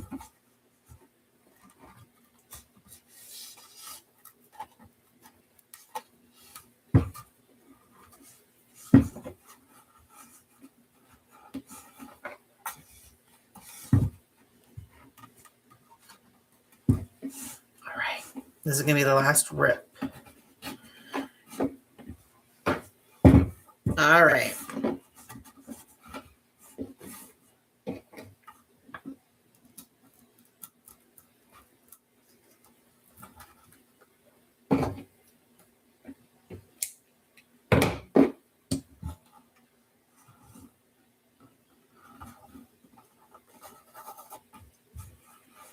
Is good.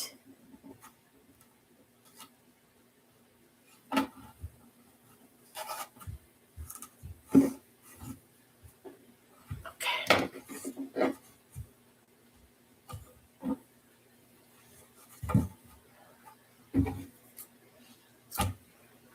Let's see.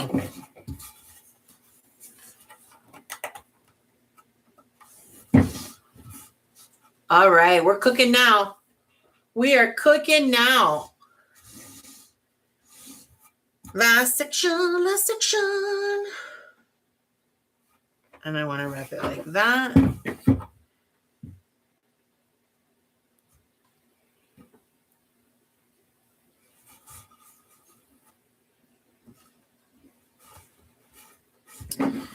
So it's now 8:45 p.m. So we're going, oh, don't cut that yet. We're going on 2 hours now. 9 o'clock will be 2 hours.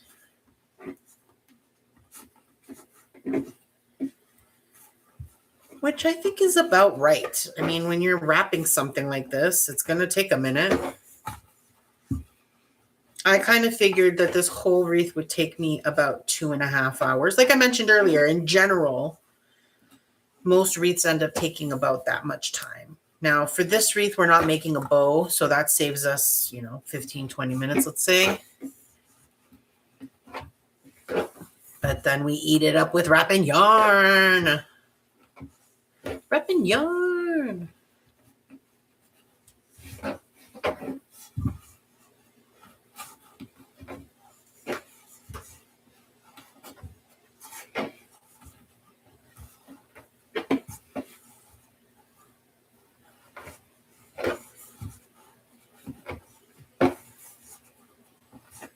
Okay, as soon as I'm done wrapping this, I'm gonna, actually, I think I'm gonna turn my heat gun on now. One more time, Mary. It's a glue gun, not a heat gun.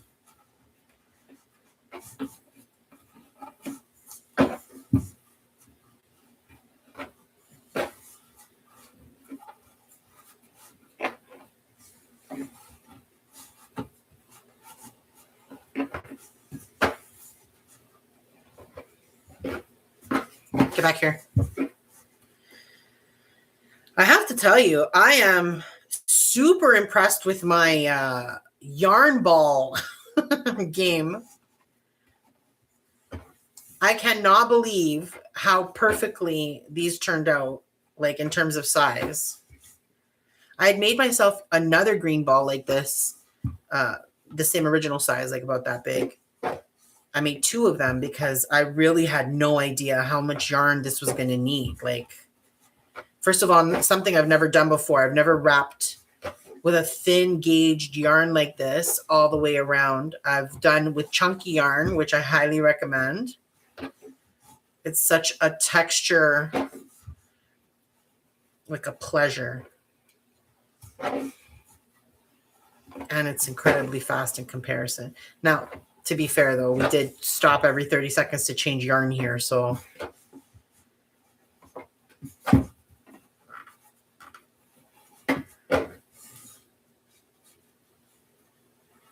All right. We did it. We did it together. Okay, you scram. Come on, bro. Don't make me bust out my, yeah. Oh.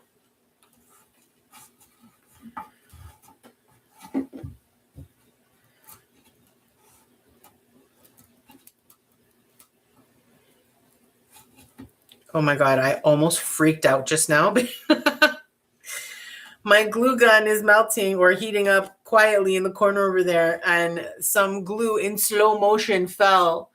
And it just caught my attention, and I thought it was like a spider, and I was just about to lose my ever-loving mind. So lucky for all of us, it is not a spider. I'm not actually scared of spiders. I just don't want them in my hair, you know? And if you have long hair, I'm sure you understand what I mean, because, oh my God, again, I saw it move again and I panicked. I really need to chill. Okay. We are done the wrapping of the base. Let's have a quick look at how it looks on the front. Voila. Very good. I'm happy with that. I mean, it's not perfectly equal, but it's pretty close. I will take it. Okay, our glue gun is melting and freaking me out over here. So that's good. That's good. I really didn't want it making that much of a mess on my countertop though. So let's see if I can clean that off real quick. No chill, bro. All right, here we go. I got it. All right. So let's go ahead and move on to wrapping our yard or our goal. Okay, this is not coming off my hands. Get off me. Oh my God. Get off of me. Okay. I hate these little spider webs from glue guns. They are the bane of my existence. Okay, we're going to set this off to the side for now, and we're going to work on getting these things off my hands because apparently it's become an issue. And we're going to wrap this guy up. But before we do, let's talk about briefly how I put it together so that you can do this at home as well. So again, I bought these dowels from the Dollar Tree. And I cut them in 5.5-inch length all the way down. So I got 3 and a bit out of each of these. Or rather, my husband did that for me because I couldn't cut them. And then using this contraption that I put together, which is basically just a styrofoam disc that I use for a lot of different things, I took a shish kebab skewer and I broke it into pieces. And basically, the piece that I chose to have as my crossbar, I put in the center to hold it in place. And then a tiny drop of glue, and I just held it until it held, and did the same on this side. And then we did the base. So that was that. It was actually a lot easier than I thought it was going to be. I'm super pleased with how it turned out. So I thought I would mention it. So next, what we're going to do now is we're going to wrap this in yellow for the goal line. Where should we start? This is going to be a challenge. I'm not really sure how to wrap this. How do you wrap the top? I don't know. Maybe I'll leave it unwrapped at the top. It's unlikely they'll be able to see it anyway. I don't particularly care what the front or back is.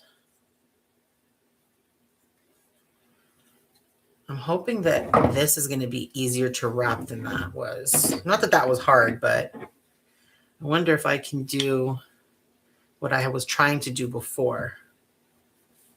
Oh. Well, the thing is that makes it really messy. I don't like that. Undo, undo, undo, undo. I didn't spend all this time making that so perfect just to make this like lazily.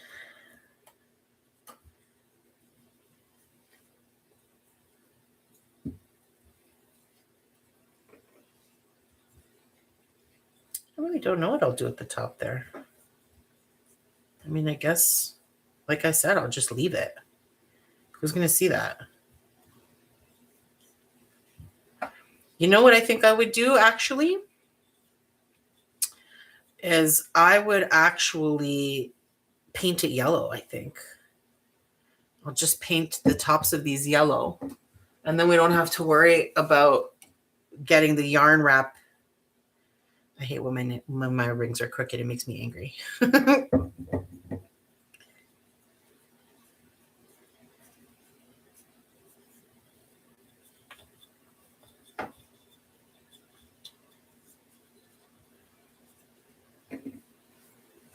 Okay, stop. I'm being lazy and it's making my life harder.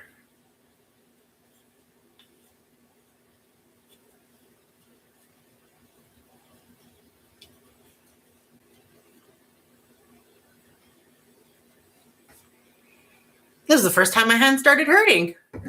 That's surprising. Well, I guess this is the first time I'm holding something small.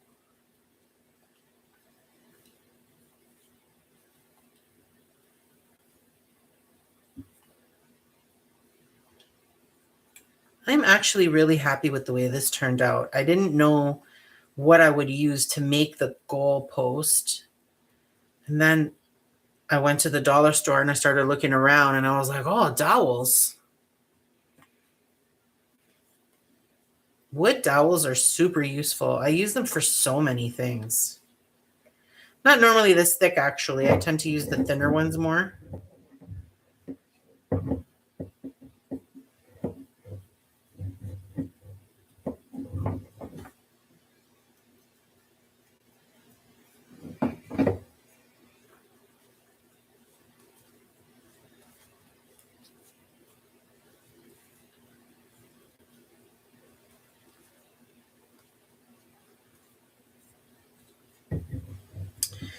I don't know if I'm going to be able to do the crochet hook on this one. I might have to do a little drop of glue on the back.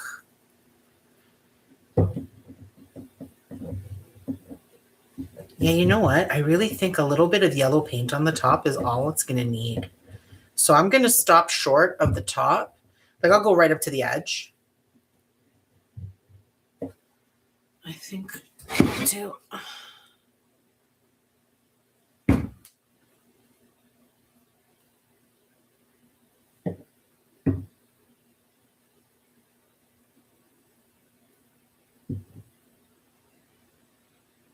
Give that a second to latch.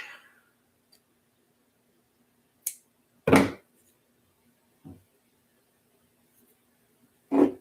you can't even see it.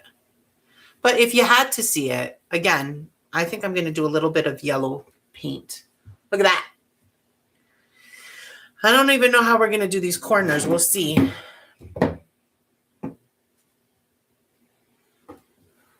I'm thinking it might be something like,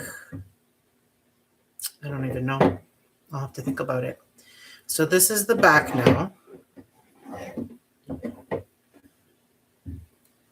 Why am I struggling with this?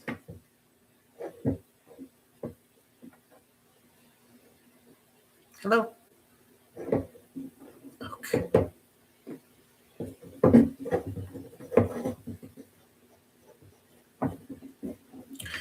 Well, my hands are really upset with me right now. Okay. Come on, guys. Get it together. We don't have much left.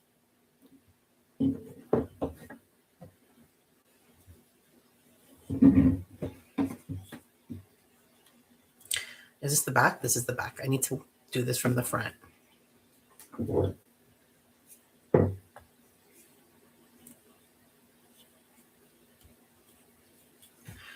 That's not going to work. I'm trying to find a position I can place my hands in that is the least painful, but still the most effective.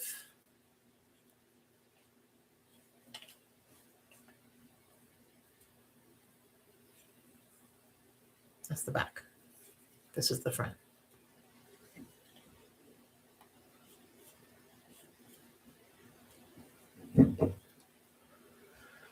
I need you guys out of the way. I feel very crowded right now. I don't know why, but I do. Okay.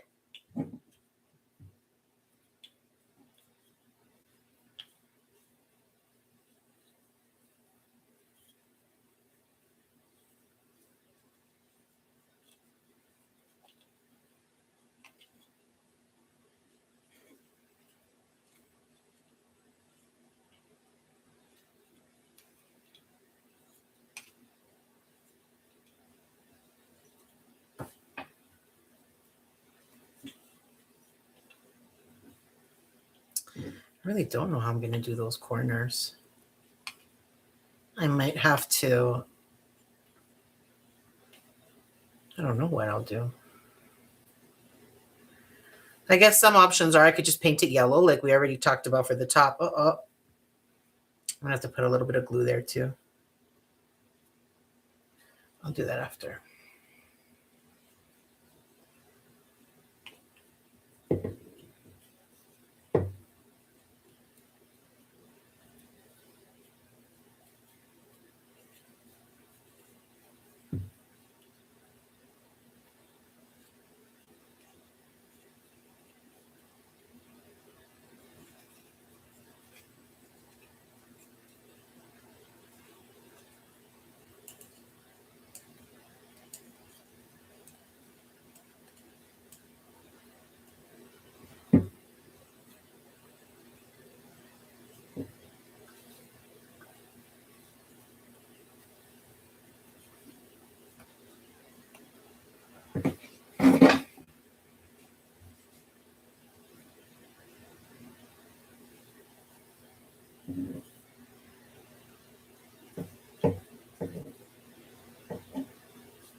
Okay, I'm going to put a little bit more glue on this one than I did on the other,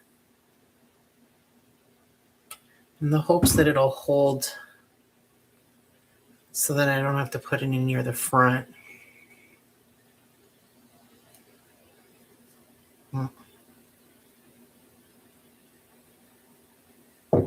Okay, I'll give you a chance.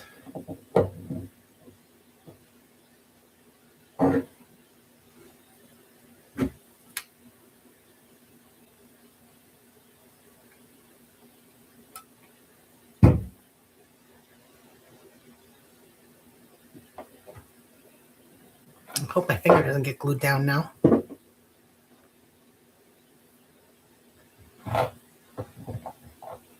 All right, we are cooking.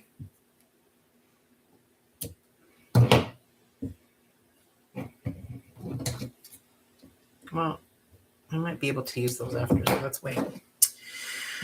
I guess we'll do this part next because it'll probably be the easiest to control using the handle.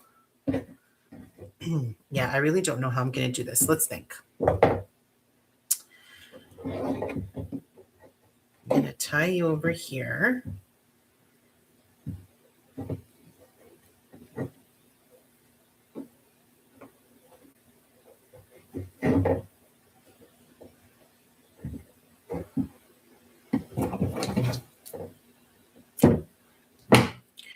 Okay, I'm thinking. Where's the front? That's the back. This is the front. Okay. Hey.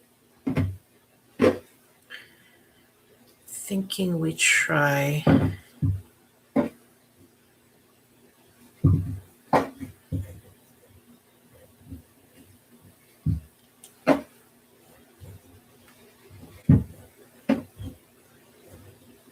That worked out really well.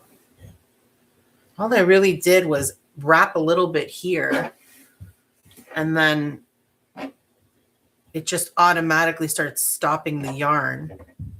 I'm thinking in this actual corner, though, I might have to put some drops of glue to wrap the yarn around. This is still the front, right? You know, I need to put a mark on this so I don't keep asking myself that question. There we go.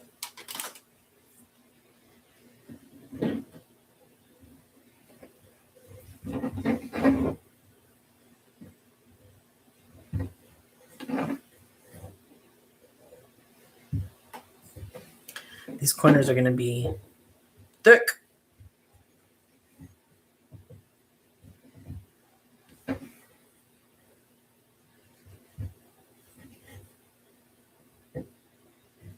Wow, this is surprisingly easy.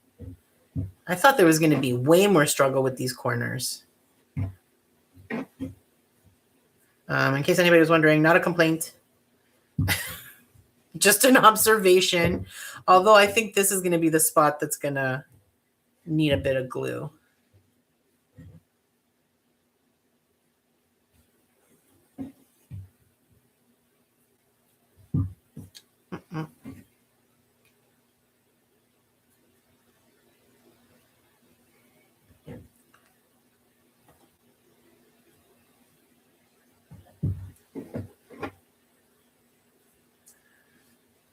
Okay, remember, this is the front, so we want the front to look good. I'm nervous that that won't stay, so I kind of want to put a little drop of glue there.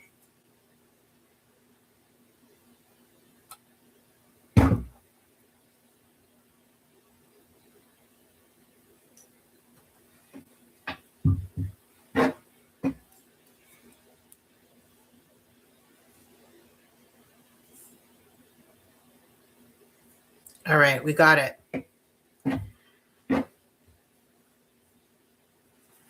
That was no joke. It's going to be thick compared to this now. That's something to consider. Wait.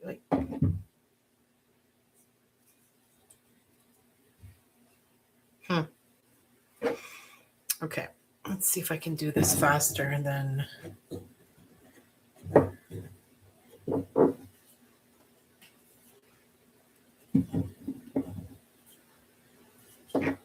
don't know. We're going to have to see. I might need to actually make this whole part thicker. What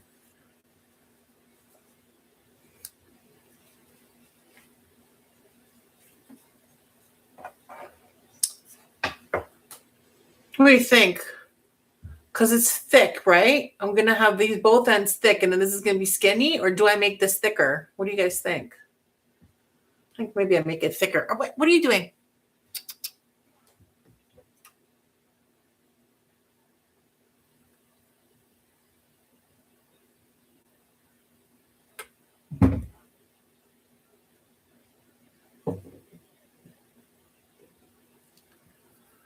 Give that a second to adhere.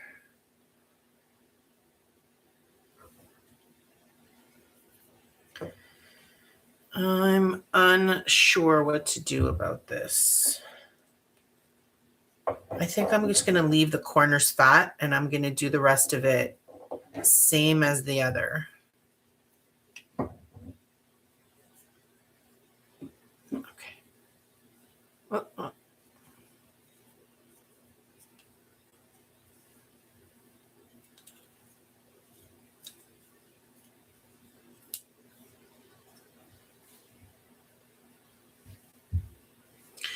So again, if you weren't doing this out of yarn, if you were doing this out of other materials, let's say we did the base wreath out of felt, green and white felt, then I think what I would do for this, if you didn't want to wrap it in yellow felt, which is probably what I would do, I would just paint it a really nice bright yellow,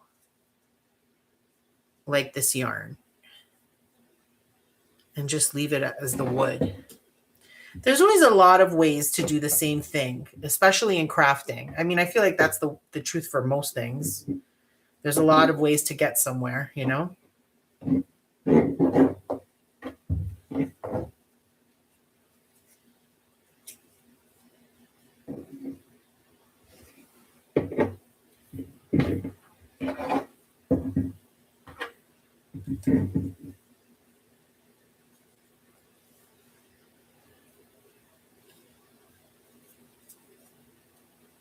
What do you think about having it the same and just leaving those chunky? I think I'm probably gonna have to do something like that around here too. I'm not really sure how that's gonna work out. We'll see. Stay tuned. You go over there. You're spilling out a lot of glue tonight. I don't know what your deal is. Actually, how's the battery? Not bad.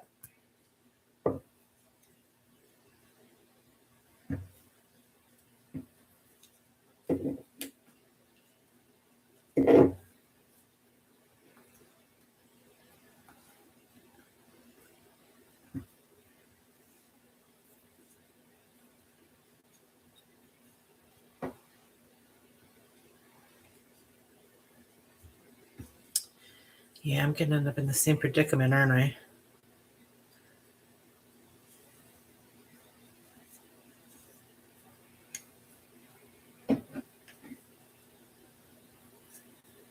I wonder if it would have just been easier for me to wrap each of these individually and then glue them together, already wrapped. That might have been a better idea. So I wouldn't have to be working around all these things, right? I don't know.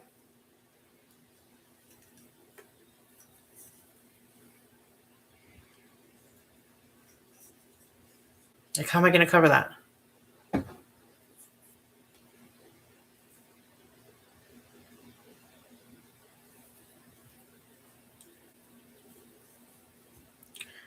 Well, when in doubt, cry. No, I'm kidding. I'll figure out a way. Probably I'll just glue a couple pieces of yarn there. Yeah, that makes the most sense, actually.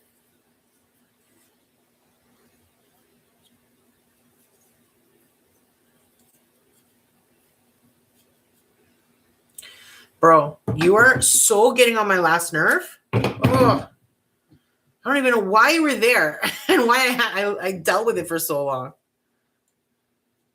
Sometimes I find that I'm starting to get irritated, but I don't realize what the thing is that's irritating me until I reach the point where I'm like, okay, I am irritated. And then I have to figure out what the thing is.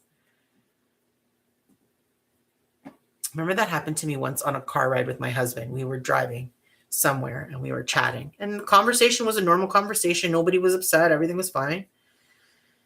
And I said to him halfway through, I'm starting to get really annoyed. And he's like, why? And I go, I don't know. The conversation is nothing to annoy me by. And then I realized the radio was playing static. Like we were hitting a lot of staticky areas. And it was very low, but it was loud enough that I was like, what is happening?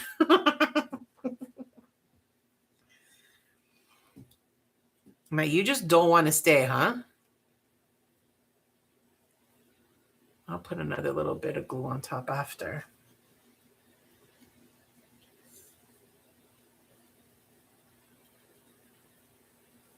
I think it would have stayed fine if I didn't keep touching it. But I keep smashing into it with my hand because I'm not giving myself enough clearance.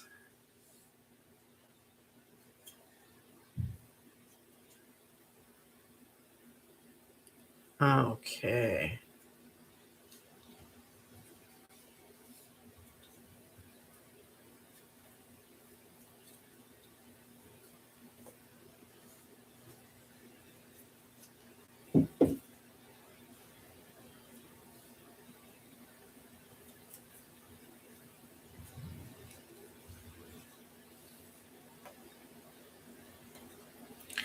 All right, we got another corner coming. Let's see.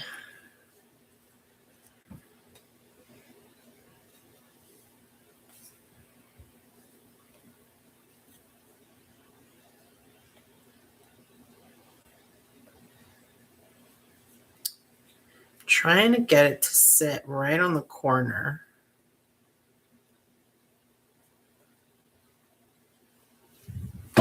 Oh, come back here.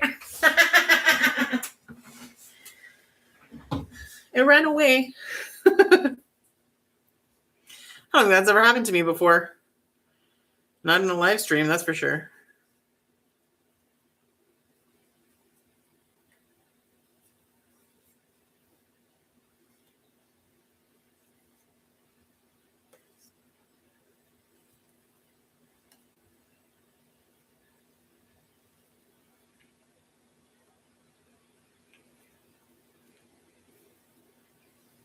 Dude.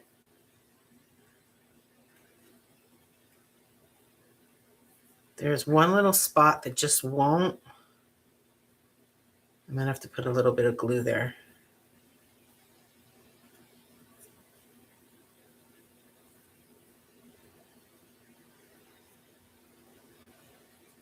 Yeah, I'm going to have to put a bit of glue there.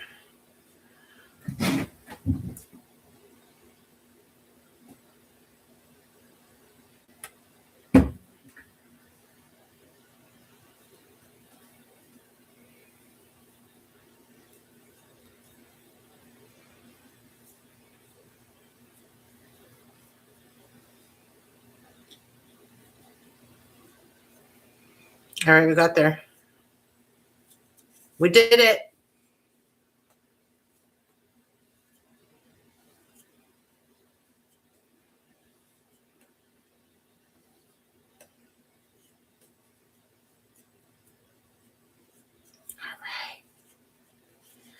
All right, guys. We are in the home stretch. Let's put a little bit of glue there.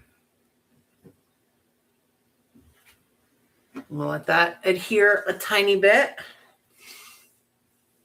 And then we'll move on to the final piece. And then I'll have to decide how to fill that. I'm thinking I'm just going to take a little piece of yarn and just glue it in there. And it should be fine. Oh, Mary, really? Well, that was a really silly thing to do. I basically just undid what I did. Let me grab a toothpick. Toothpicks are some of the most highly used tools in my craft room. I use toothpicks a heck of a lot for things like this. All right. I'll let that dry a little bit. We're doing pretty good. Except for you. I'm going to fix you after because you're just bound and determined to be a difficult something I don't want to say. Okay. Where should we start? Should we start here? Start on the top.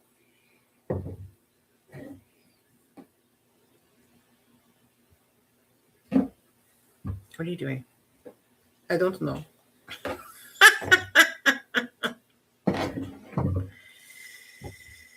Oh boy.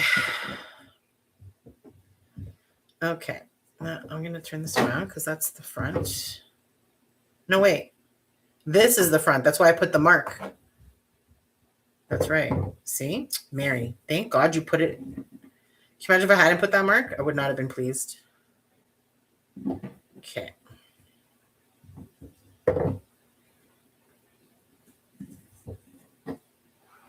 Cut this now. Okay, if this isn't the fastest one, I don't even know what to say because it should be.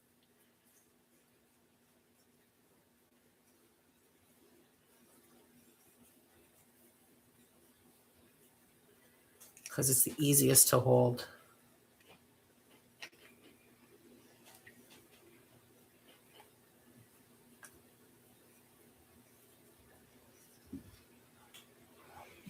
Stay there, bro. You've been getting a little too rowdy.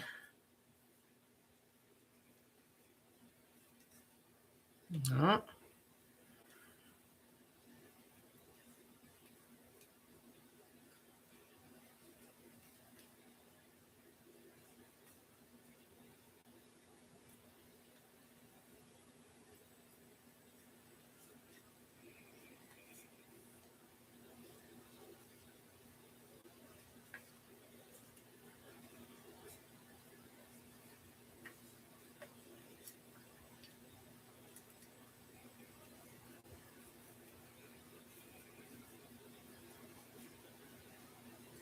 I think I'm going to put quite a little bit of glue at the bottom of this.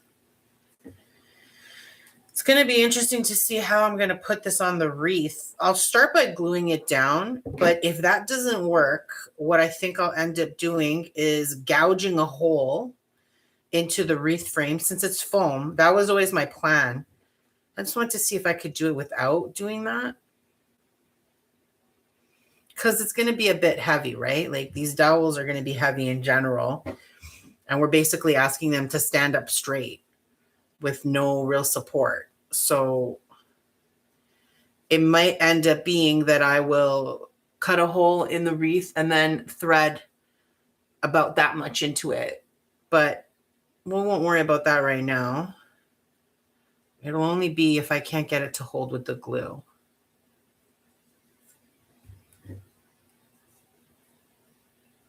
I was just thinking about it because if not, I wouldn't even wrap the bottom much. But if I can get away with not having to do that, I'd prefer it.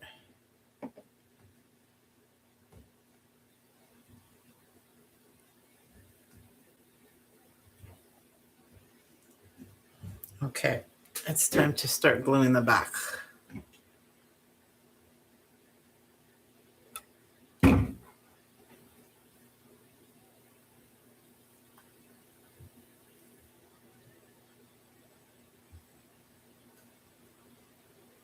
All right, I'm going to stop right there. Give it a second to dry. And then we're going to try to fix the front. And then it's time to put it all together. Yippee-ki-yay! How you doing? I think we're okay. It'll dry a little bit more over the next couple seconds. A little second. let me use my, hey, get over here. My Q-tip. This is not a Q-tip, Mary. This toothpick. We'll let that dry really well, and then I'll trim off all the extra yarn that's kind of sticking around. Okay, so I think what I'm going to do to cover this is I am going to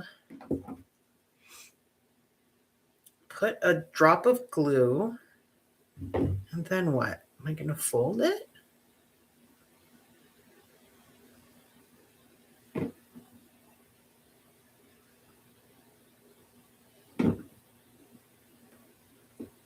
I think that's a good idea. Let's try that.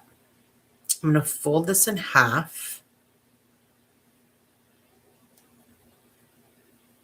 Okay. Add a drop of glue here. And then we're going to plop this in there. Where's my toothpick? Get back here.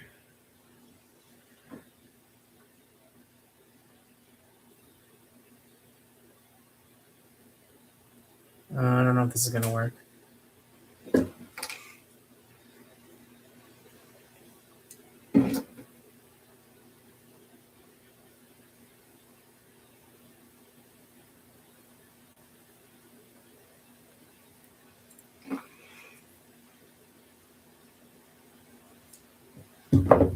Let's see. That's not so bad. I could probably make it a little better.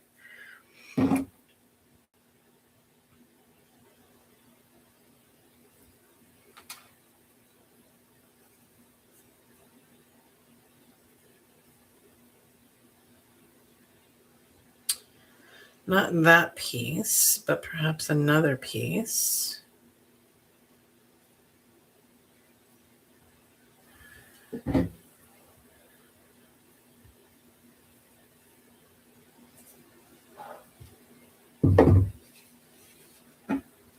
What an odd place to have so much trouble.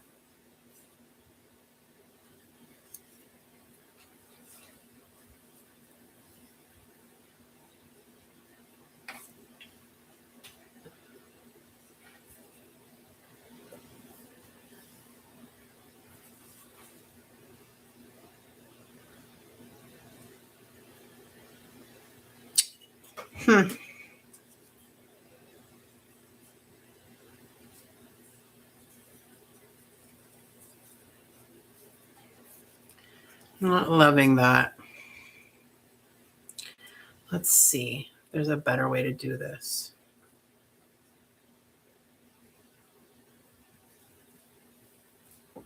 All right, that didn't work. Let's try something else.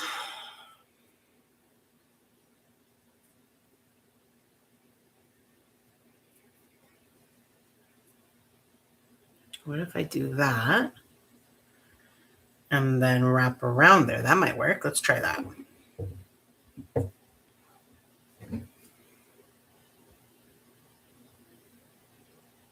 Oh, wait a minute. I'm in the back right now. Yeah, that's the front. Not a big fan of the way that looks, but it's not too bad. Let's try. I'll glue this down to get it out of the way.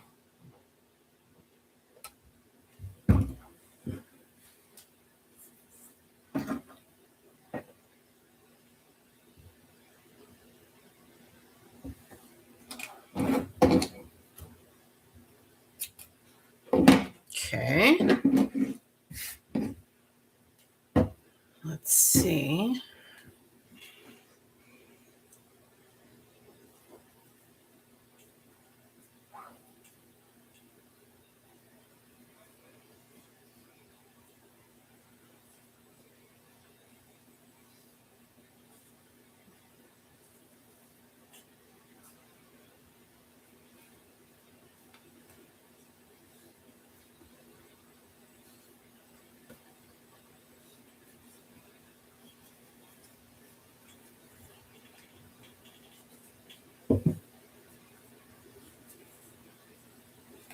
Yeah, I think we got there now. You know what? I need to put another little bit of glue there.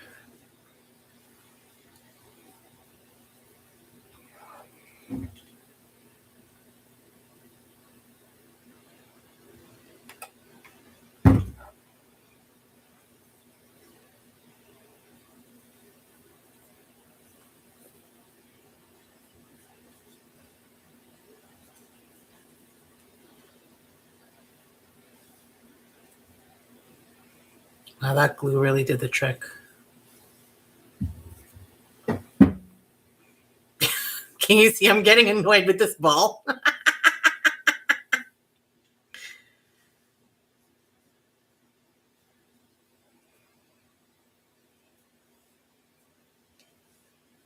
All right, I think we're done. What do you think?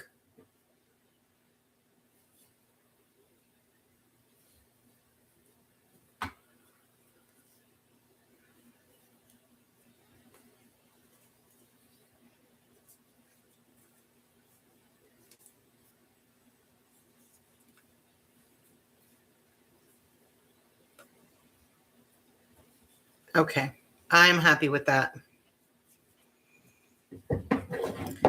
That was a major pain in the tuchus. But we got there in the end. Okay. Give that a chance to dry for a few seconds. And then it's time to put this all together, folks. We are rounding the corner. Okay. That is not dry enough yet.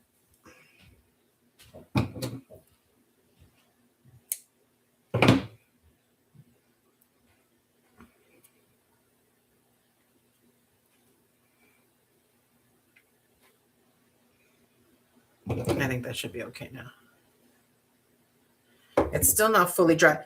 Like hot glue takes a while to dry. Not a ton of time, but it takes a while. But that first grab doesn't take super long. All right, there we go. We got our goalpost ready to go. All right, are we done with all this yarn finally? Santa Maria, there's a lot of yarn up in here today. Let us get this out of my way. We'll tidy up a little bit and we'll get ready to move on to putting it all together. All right, we are officially at the home stretch. So let's see. So that's going to go like that. I think I can do it with glue. I'm going to try to at least. But I'm going to glue it at the back of the wreath. So you can see that the wreath is pretty thick, right? Now, I debated about putting a hole in the center, which it's a possibility. But if not, I'm going to try to glue it towards the back of the wreath as opposed to right in the center. But why? Either way, it's going to be, I think I'm going to have to put a hole in it. Well, I'm going to start by gluing it. And then if it comes apart, I will bore a hole into the wreath and put that right into it with some glue. But for now, this will do. Let's start with our 50-yard line.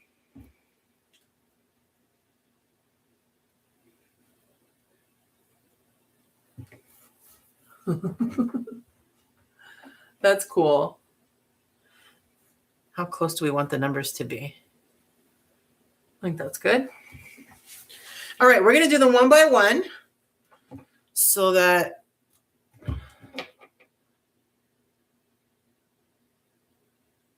I'm not putting a ton of glue. It doesn't need a ton of glue.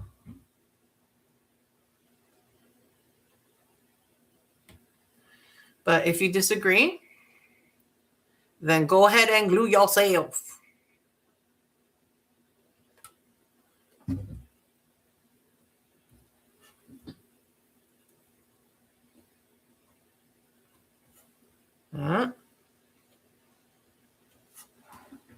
All right, we got a 50.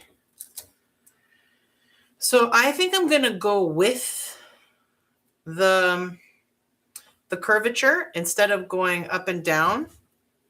Actually, you know what? Let's decide that because I'm not 100% sure of that. What I mean is we could go like this. No, that looks stupid AF. So we're going to go on the lines like that. Yeah, but we got to get them a little closer to each other, I think. That's good. All right, we'll go with you next since you're already here and ready to party. Did you get paint on me? Oh, bro. Oh my God, I'm bitter. Everybody else is drying. You couldn't just keep your chill, eh? All right. I understand. I get it. Unreal. Okay. Well, we will cover that spot.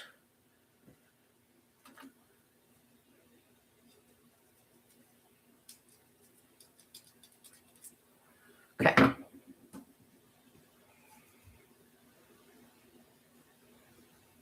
That's fine. We got it with this.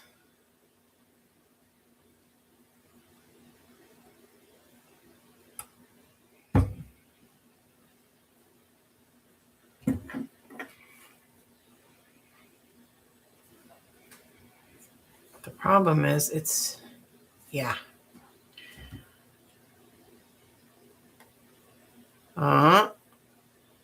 My glue is getting a little rowdy. You're going to be able to see the glue on this one. Cool. Cool, cool, cool, cool. Bring them a little closer.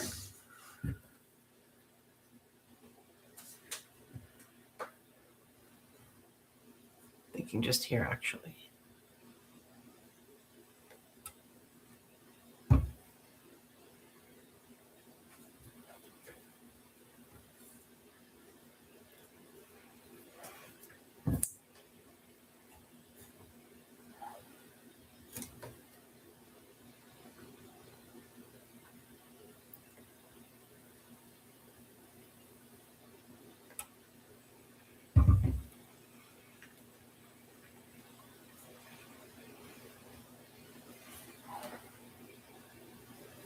Yeah, they are so much closer than I thought they were. Oh, well. It's all good.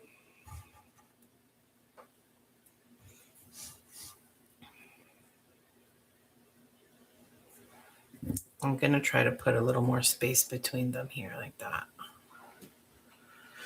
It's as good as it's going to get.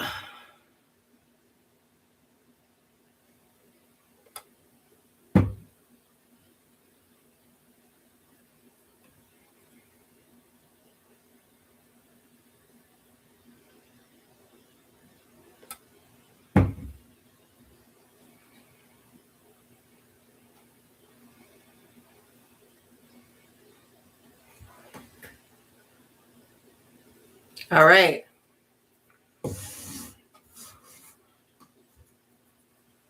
These glue strings are driving me crazy. I really thought you would see the numbers more. I think this green is just super dark. I honestly didn't realize that. I wanted this dark green because I feel like it's more accurate to, like, you know, the turf. But perhaps I am incorrect.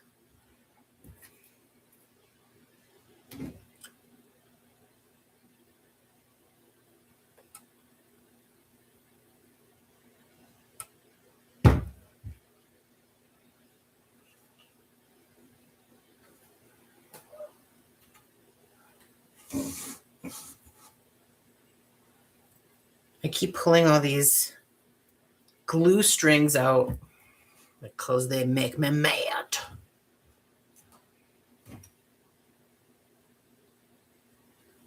Now, of course, you could put glue all the way around these numbers if you want. I don't really see the point of it. There's only so much surface that's going to touch the actual wreath base. And then you're just running the risk of the glue running all over the place. If it's not going to be useful, what's the point, right?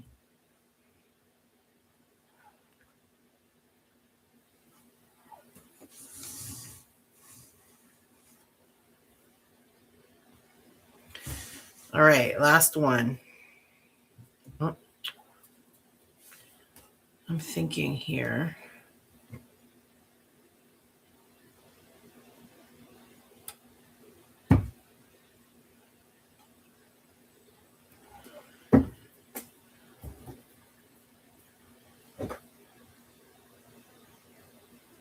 Oh my gosh, I totally just burned my finger for no reason. I just had a little spaz.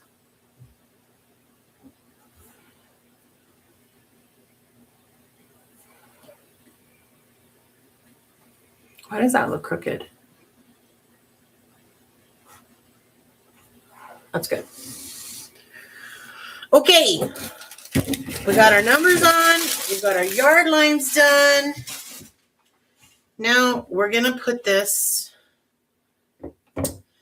I'm torn about how I'm going to do it. I think I probably will ultimately drill a hole into it and shove the actual yard goal line into it. I think that's probably the way it'll be sturdy.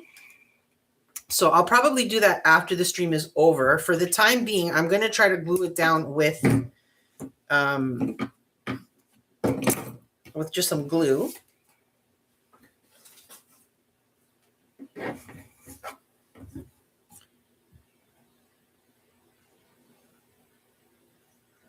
Yeah, I'm asking a lot out of some glue though, like to try to have this stay like that. Okay, I'll tell you what, I'm not going to do this on the stream because it's not going to be visible to you. Because look, if I do it right now, can you even see this? You can't, right?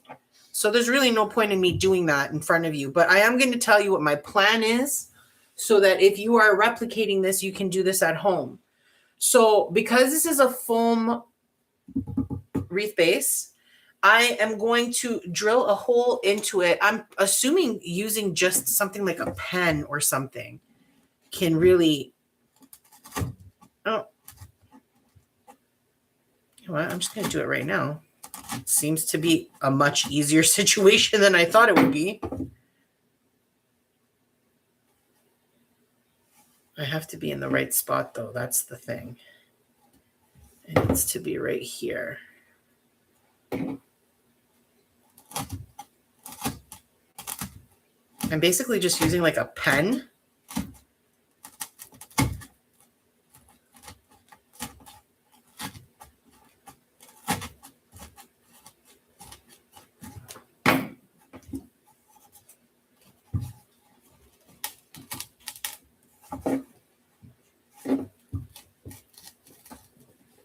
Violence.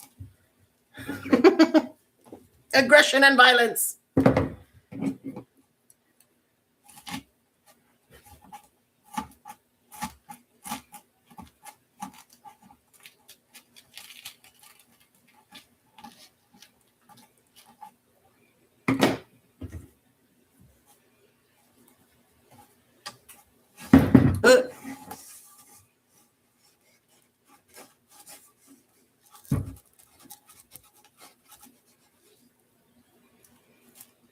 If I can get this a little deeper, that's going to work very, very well. I don't want to cut the yarn because it's going to make it all fall apart.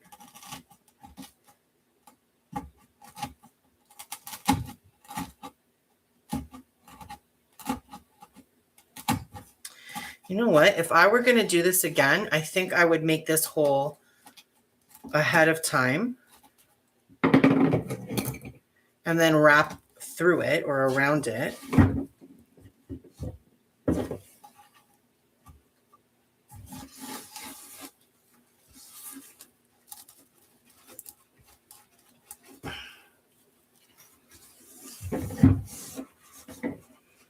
We're getting there. I might use a little bit more. I want to go a little further into the frame so that it'll sit on its own. I think I might need my husband for that. I don't know that I have the strength in my hands, so I might have him help me out. But that's basically how I would do it. And I would recommend that when you have the right size hole to place the goal line into, put some hot glue in that hole, okay? And then place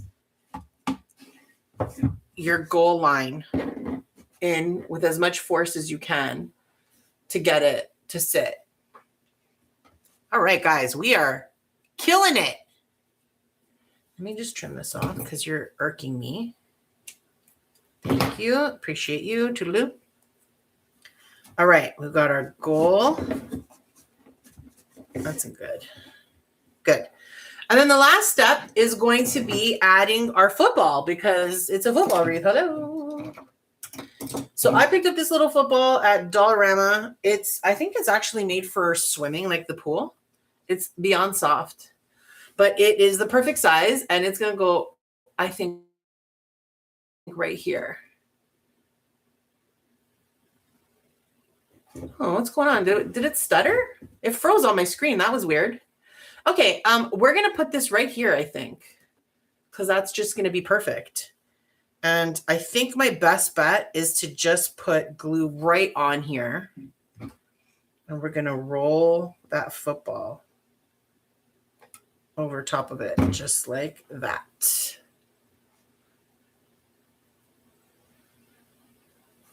That looks great.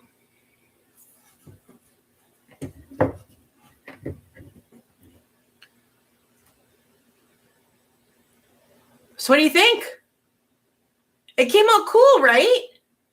I thought this was a lot of fun. This is definitely a fun project that you can do.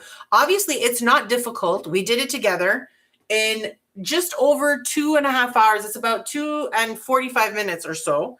Probably because I struggled so hard with the corners of this.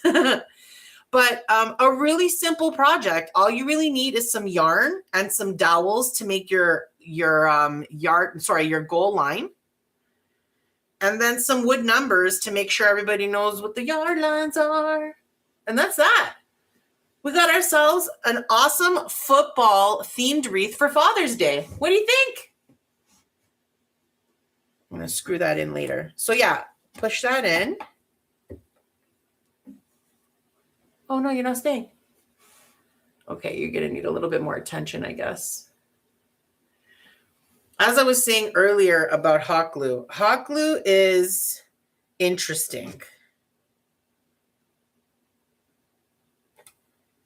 because it does adhere pretty fast. It really does. But the real adhere, like when it really, really latches on, it's going to be a few minutes. So you can get away with, like, I might be able to let go of this in 60 seconds or so, but it won't fully glue down for a while. Now, if this doesn't stay, if I try this a couple more times and it doesn't stay, then what I would most likely do is cut a hole in the back of the football and thread a zip tie through it. And then you can zip tie it to the frame, but it seems to be staying nicely now. Hold on, let me just check. Yeah, move it for a second. All right, we're in great shape here. Just get these glue strings out of here. He needs more time to dry. All right, let's do our final reveal. Even though things are still trying to dry and stuff, we'll put you where you're supposed to be. Yeah, that didn't work. Okay.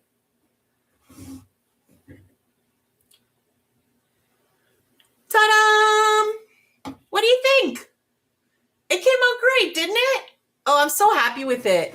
This came out exactly the way. Oh. Well, minus this football who refuses to stay in place, this turned out exactly the way I had in mind. Now, of course, as I mentioned, I'm going to continue to drill a hole to about halfway through, place a little bit of hot glue into the hole, and then insert the goalpost into it because it is heavy. Another option would be in the future if you wanted to do this and you couldn't get this to stay. I would try thinner goalposts. So use thinner dowels that will be lighter. It'll make your life a lot easier. But anyway, we made this beginner-friendly wreath together tonight, and it's part of my Father's Day favorite series, which is just about to wrap up because it's almost Father's Day. So I hope you enjoyed making this wreath with me. I had a blast making it. I have a ton of beginner-friendly projects on my channel. like this one that are in this live stream format that you watch as a replay. And I have a ton that are highly edited, 5, 10, 15 minutes long. If you don't have a lot of time and you're just looking for a little bit of creativity, check out my channel. I have a ton of beginner-friendly projects that are available to you. And if you're interested in sticking around or seeing some other live streams from me, every Thursday night, I'm making a wreath, except for next Thursday night. No, I'm kidding. I'm kidding. I am making one next Thursday night too. Every Thursday night at 7 p.m. Eastern Standard Time, I make a wreath, a beginner-friendly wreath, usually some kind of theme or another, depending on the series we're working on. Right now, obviously, we're finishing up our Father's Day series with this awesome football wreath. And next week, we're going to be doing, I think it's going to be a Canada Day wreath, if I'm not mistaken. We're moving on to Canada Day.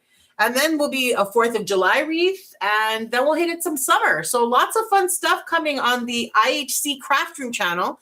So check it out. Don't forget to set your alarm for each of the live streams that are coming, all the notifications and the bells, so that you get to join me live and we can have a chat. We can talk about all kinds of random stuff. I had a blast making this. I hope you enjoyed making it with me tonight. I'm going to have to hold on to this for like 5 minutes or else it's just not going to stay. Bro, get your chill in place because you're really having trouble with your chill. All right. Are you all right? Okay. You good? Great.